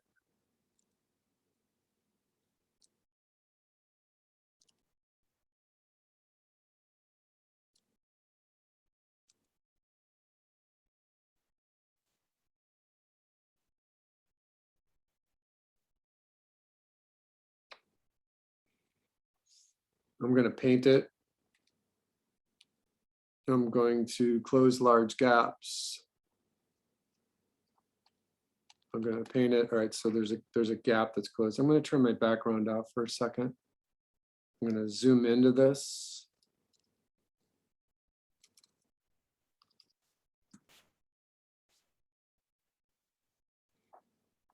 I'm going to fill in some paints.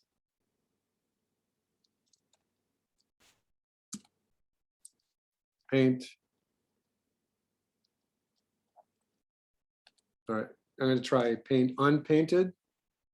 In my experience, this paint tool becomes a little problematic sometimes. It's not the friendliest beast. All right, so I've got one cloud here. And over the course of maybe just 60 frames right here, I want it to move. Let's just pick the whole thing. So right here, what I'm going to do is I'm going to extend this all the way out by hitting the F5 key. That means it's not moving. So right here, what I'm going to do is I'm going to create a keyframe, and that puts a little black dot right on top of that frame right there. All right, so let me make sure I do this right. So that keyframes this position. And then what I'm going to do is I believe I hit the move tool, the transformation tool, and I'm going to go out to the very last frame here, and I'm going to grab it, and I'm going to move it. And I don't think I did this right. Let me see. Oh, I did it right. That's how you do it. All right, so if I play this, that cloud will just move. Turn my background on. All right, so you see that, everybody? So now that you've got this, there's a really great tool for animators by hitting this tool right here, by setting ease parameters. You don't have to do this. And I don't know why I can't see this. It's not showing me. I think that maybe I have to be on a keyframe. I think it might have to be on a keyframe. Oh, there we go. So you have to be on the keyframe. And let's say you wanted this to slow into the movement. So you say apply and next, and then that's this one. And so now you're going to ease into the movement and say apply and close. And now the motion is completely different. Watch the motion of the cloud. It starts out, it moves fast, and then it slows down around. So you don't want to do that in this case right here. For this case, you don't want to do that to the cloud because it looks unnatural. But you can certainly use that all over the place. And you do not have this function in Rough Animator.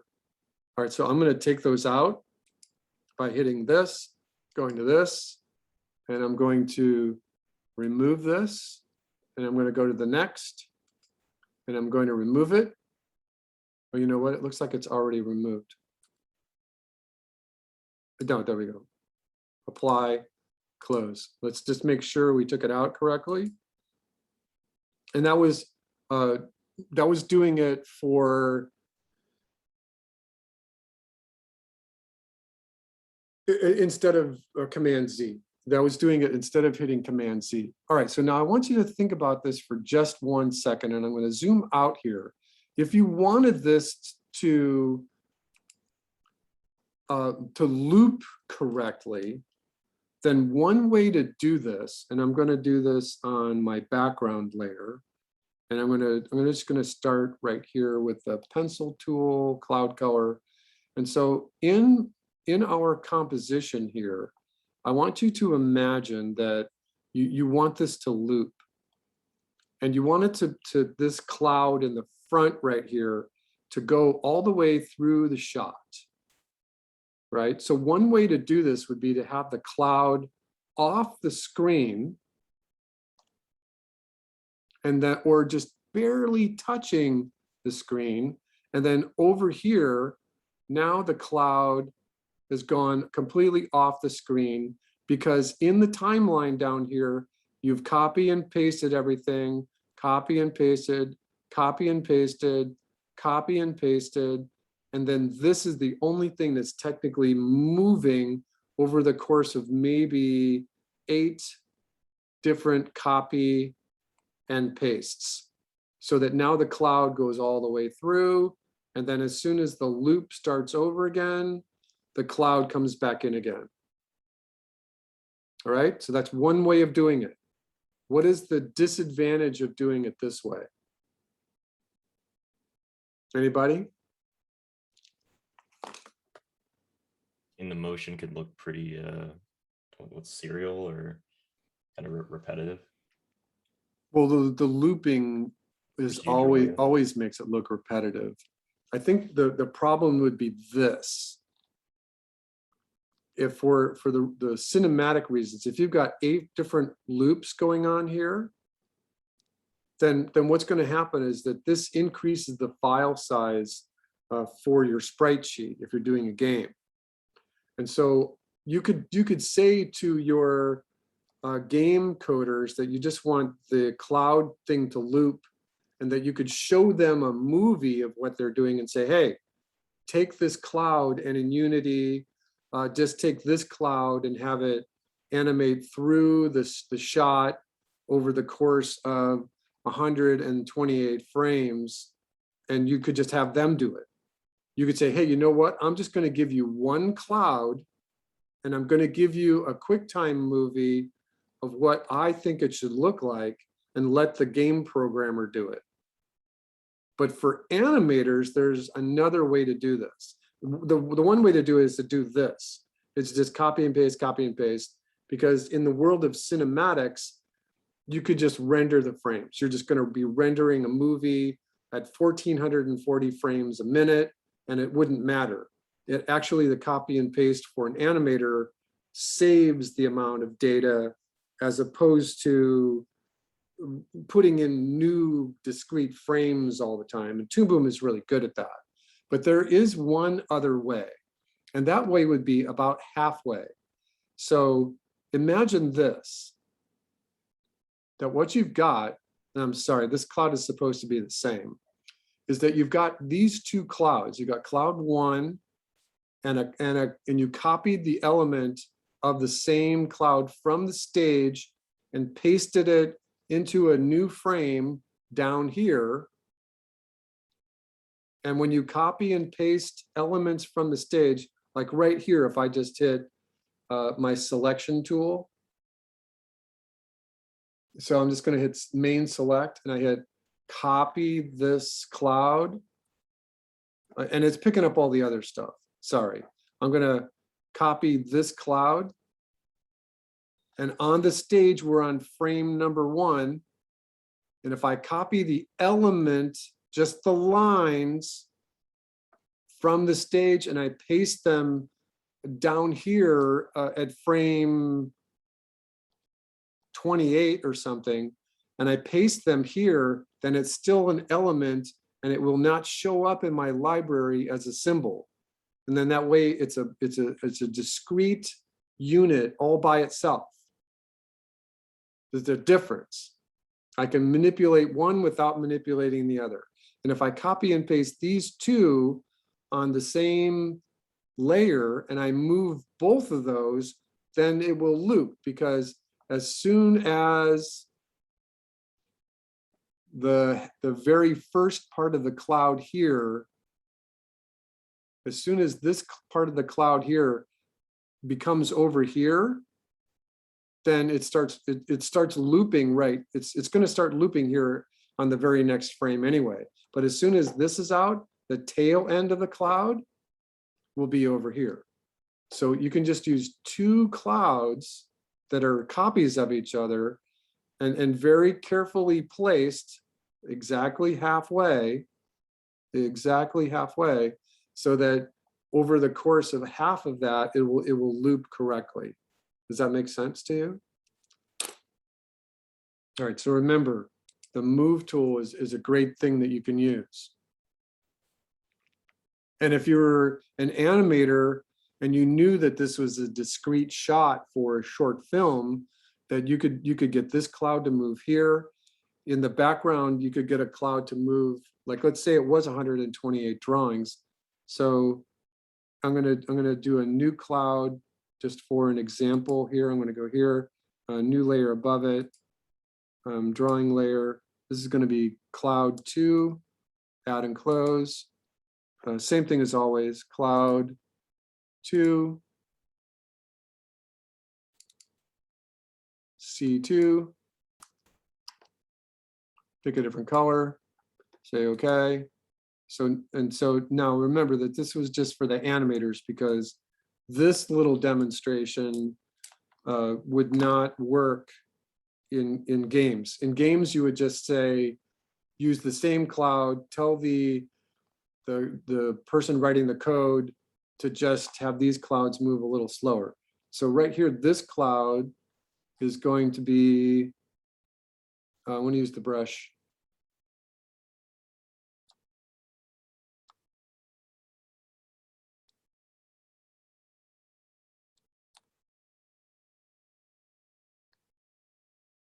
Paint it. Remember, there's tons of different paints. So paint. Okay, perfect. So that cloud is here. And over the course of the same number of frames, I'm going to F5. I'm going to go here, cloud 2, key it. I'm going to go to the end. I'm going to hit the move tool. I'm going to grab it, and I'm only going to move it this far. Oh, you know what? I'm going to hit Z. I want to hit shift to constrain the horizontal, and I only want it to move that far. So, and now it gives you all the in-betweens. So now the difference would be is that you got one cloud moving fast in the foreground and another cloud moving slower in the background, but it disappears and then comes back again. So an animator, you would only want to use this if you knew your shot was only 128 frames. For a game animator, you would just say, hey, you know what? This cloud right here has to go all the way off the screen. And so you would just use your QuickTime movie as a demonstration for how that would work. All right, does that have anybody questions about that? Another way of doing it. What's another way of doing it, Isaiah? There's always a different way to do it.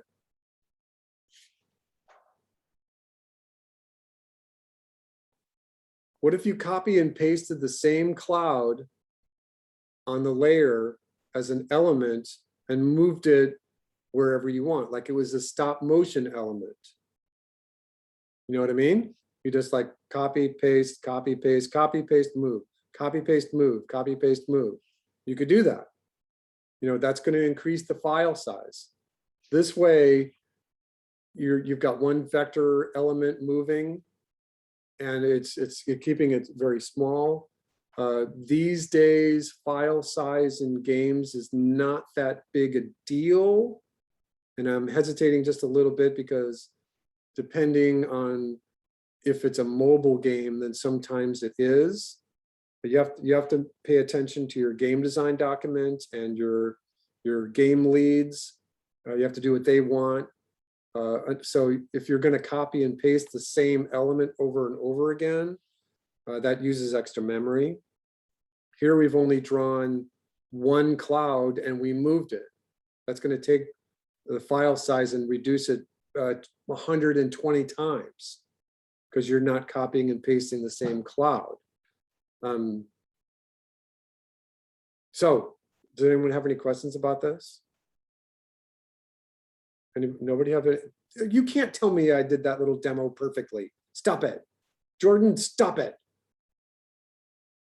All right, so even from this little rough sketch here, you can see that there's some cool things happening, right? All right, let me take a look at our module because I think that there was something that caught my eye. Oh, they wanted us to do bubbles and eruptions. Bubbles and eruptions. So we passed the gun and laser blasts and plasma streams and jet exhausts. And we passed the tornado. So we're going to have to do those either next week or in 2 weeks. But right now, I think that we've already done eruptions. So I'm going to move water into next week. And we've already done the lava and the mud. So we can start our tornado in a couple weeks. So what I would expect is I would like to see how far along you can get on this volcano. Right now, midterm grades are due next week. But because all of you did most of the elements and delivered them today, I'll just give you very fair midterm grades. No worries. You don't have to freak out. You're all in a good place. All right, so I think I went too fast. It's 11:30. Let me do this. So is our homework just to polish our volcano scene? Polish your volcano. So Okay. I know what we could do. I have a perfect thing right here. So let us put the volcano examples back in your eye. And in order to do this, I have to plug in my other hard drive. So give me just 1 second. Actually, let's do this. Let's take a 5-minute break. Let's leave your cameras on. I'm going to go get a drink of water, and then I'm going to show you the examples. And hopefully I can find some other cool ones that you haven't seen yet. All right, take 5, and I'll come back and show you some examples.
All right, we're recording now. I'm back. I had some peanuts and some iced tea. How about that? Does that sound refreshing? Jinhee, that sounds okay. All right, so let's look at some examples. The first thing I'd like to do is just go back here. I'm going to go back to my main board. This is my main effects board. And we're just going to look for, okay, I just put those in right now. I just put those in there today. So remember this right here, pay attention to this water. We'll do this water splash for next week. And it should be part of your volcano. So we haven't done water yet. But pay attention to this water right here and this one. You all have access to this board. All right, so I want to talk about just a couple of moments about stylization. I think that this smoke right here is becoming stylized. It's a little GIF. This one I actually saved in my desktop because I thought it was really interesting. Just in terms of speed and all the stuff that's going on in it. A couple of different smoke layers in the background. And then an explosion. And then another explosion and a blast wave. Just kind of thinking, what is your final going to look like? It's just an alternative to your final. All right, so now I think I'm supposed to be here. All right, so this is crazy stylized. If you wanted to animate something like this, it might take you 4 or 5 times longer to animate smoke going up or trailing, or it's interesting. And I want you to start thinking about color and style and how are you going to polish your actual composition. I posted this last week of that rocket ship taking off because he's painting this, or she's painting this with a gradient going from red to green to blue underneath the cloud layer. And it's just an illustration, but getting that to move could be really cool. I thought this was interesting, just in terms of what the positions look like. This one right here, coming from a radial middle, and what the smoke looks like for an explosion. I thought that was really good. Clouds can be really detailed, and you don't have to do that. If you're going to animate a tornado that has that depth of detail in it, you're going to be in real big trouble. So what we're looking for is things that are doable. All right, so I wanted to find the one illustration. So this volcano right here is kind of photorealistic, but it's got the temporal color distortions in it. This one's really nice. So what I'm thinking, oh, why it's doing this to me today. Clicking on the wrong thing. My mouse is like in the wrong place. So this is good. I like this. I think that you should start to be thinking about your style. How are you going to present this? What is it going to look like on your reel? This is not that hard. This is pretty doable here. You got clouds in the foreground, which proves that this mountain is a good mile away. These could be rocks or mud bubbles, right? This one's like finished erupting, and so that little wisp of cloud thing would animate and go away. But it's giving you some interesting ideas for illustration. This one's good too. I like this one. There's lots of different ways you can handle the graphics on the cleanup here. So remember that I was asking for, all of you got the projectiles coming out of your volcano, but I think that you want to now concentrate on what they look like when it's a spray of projectiles coming out of the volcano. And that's like I showed you earlier, it's pretty easy. I don't recommend trying to do things photorealistic. Just get the motion working. But remember, we're putting things together here so that you can get an idea of what it looks like. So, you know, this is interesting. You could probably do something like this. This is interesting here. This one's interesting. You could certainly make it for young kids. There's nothing wrong with that. All right, so those are some illustrations just on our board.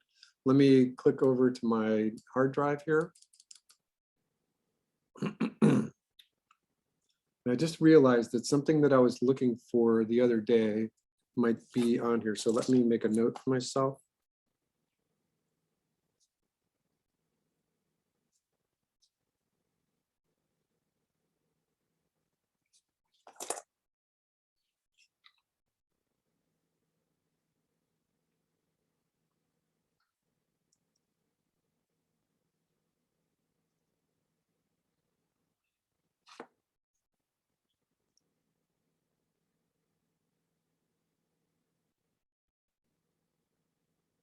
Okay, the tornadoes are definitely on this drive.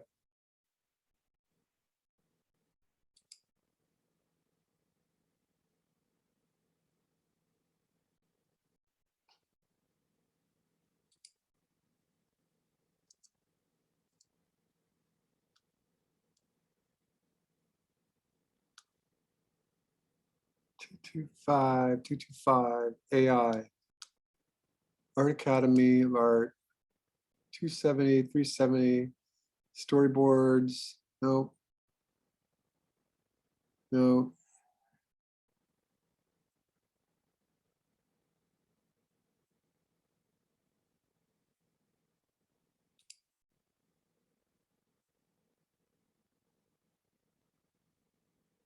Oh, 225.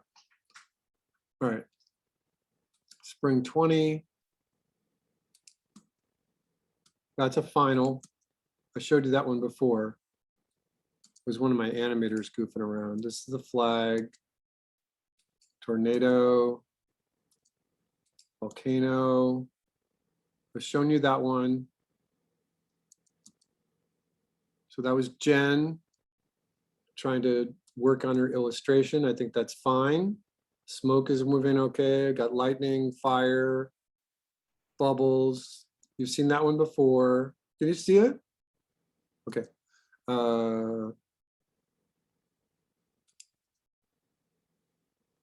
This one doesn't look like it's done, and the smoke is working kind of funky. That one's not complete. Smoke isn't working right.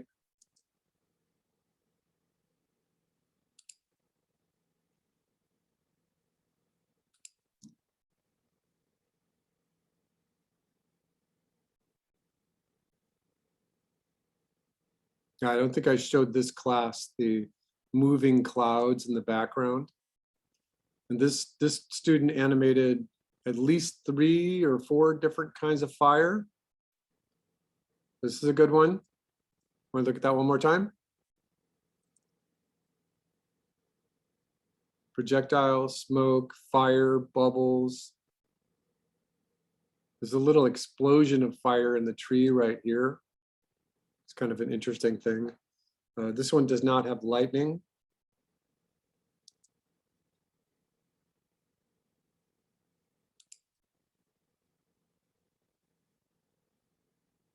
This one he did for his final.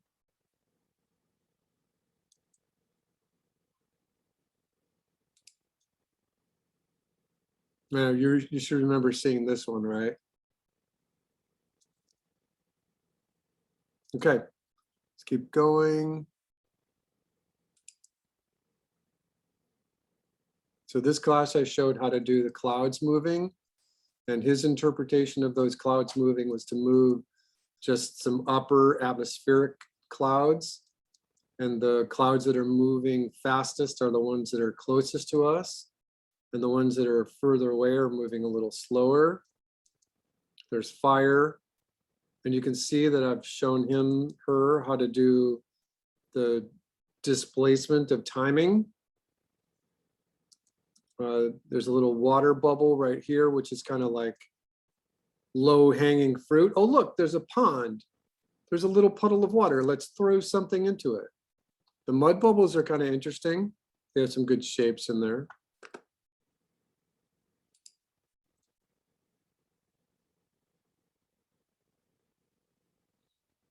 You can tell that the student is trying with these graphic straight shapes.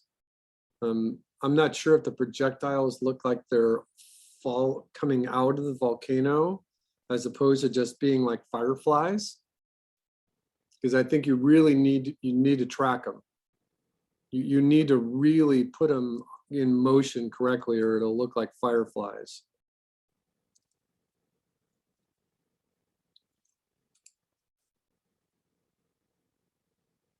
That water droplet's okay. It's not the best one. We'll go over that next week. It's only okay. And you don't want only okay. You want stuff that's completely awesome. This tornado started out okay. It's not done yet. But that fire is too big. That's my demo. So again, I encourage you to play around with style. I think this is way too short. This is looping under a second. And I think you should be working on a loop that is at least 4 seconds long or more, because it just gives you more to play with.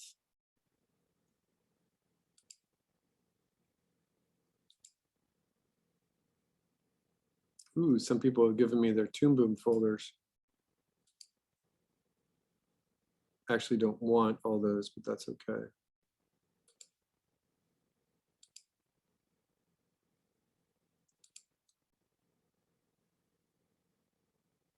All right, so this is a good example of something that's working pretty well. The smoke has got all kinds of layers to it coming out of the volcano. That's great, and the lots of lava.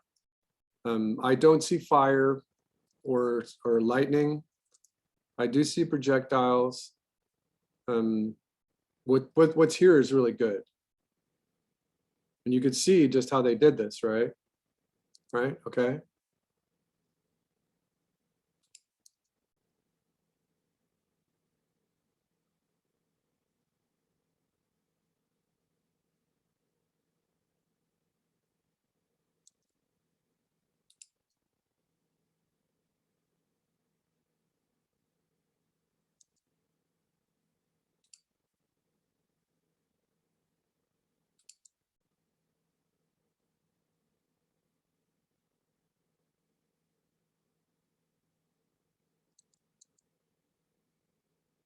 You know, it's a great setup. It's good illustrations, good perspective. I need an explosion. I need the orb. I need the window breaking. So this one it's very good, but it's incomplete.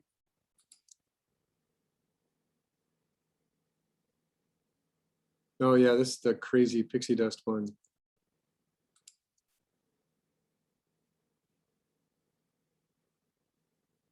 That's some cool pixie dust right there.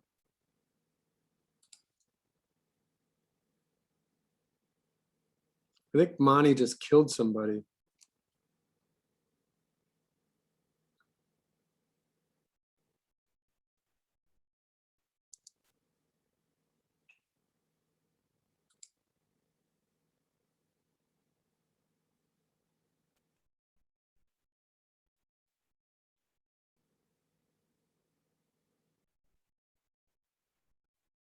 All right, so let me look at my desktop.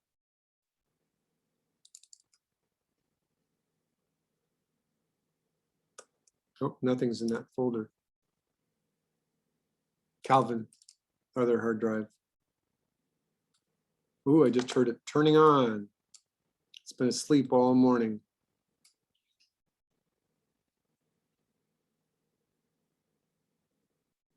All right, so remember, you're not giving me a final volcano next week because I still need to show you how to do water. But as far along as you can get with it, please, Isaiah, please. Lots of InDesign files there. Let me close this folder. Let me close this folder too. There we go. Now it's a little easier to look at. All right, I'm either looking for 225. San Francisco State can close. Transcripts can close. 225.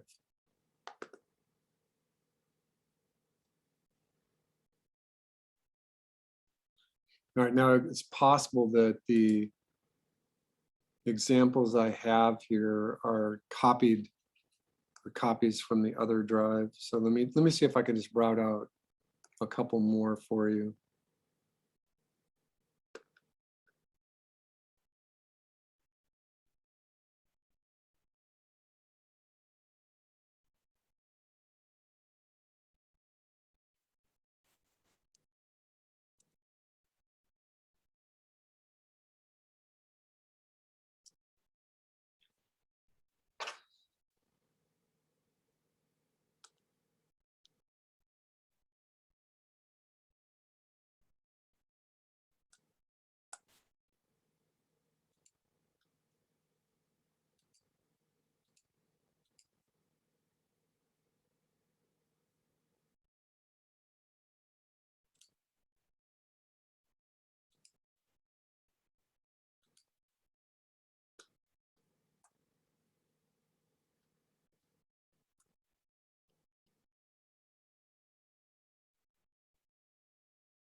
All right, I don't know where I put it, everybody. You've seen some good examples.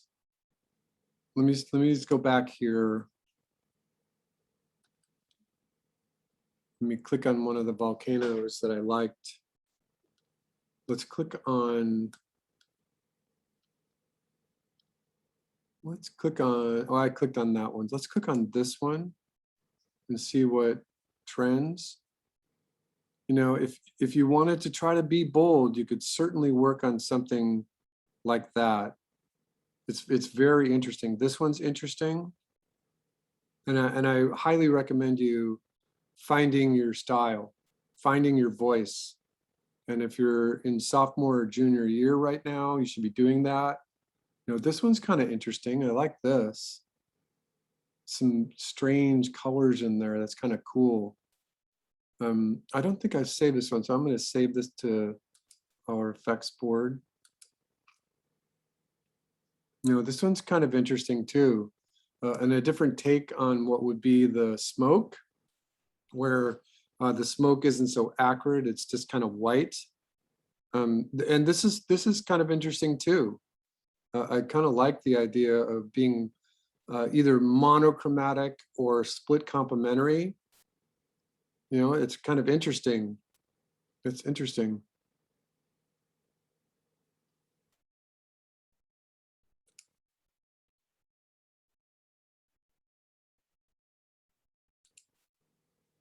I think we can end it right here on this one.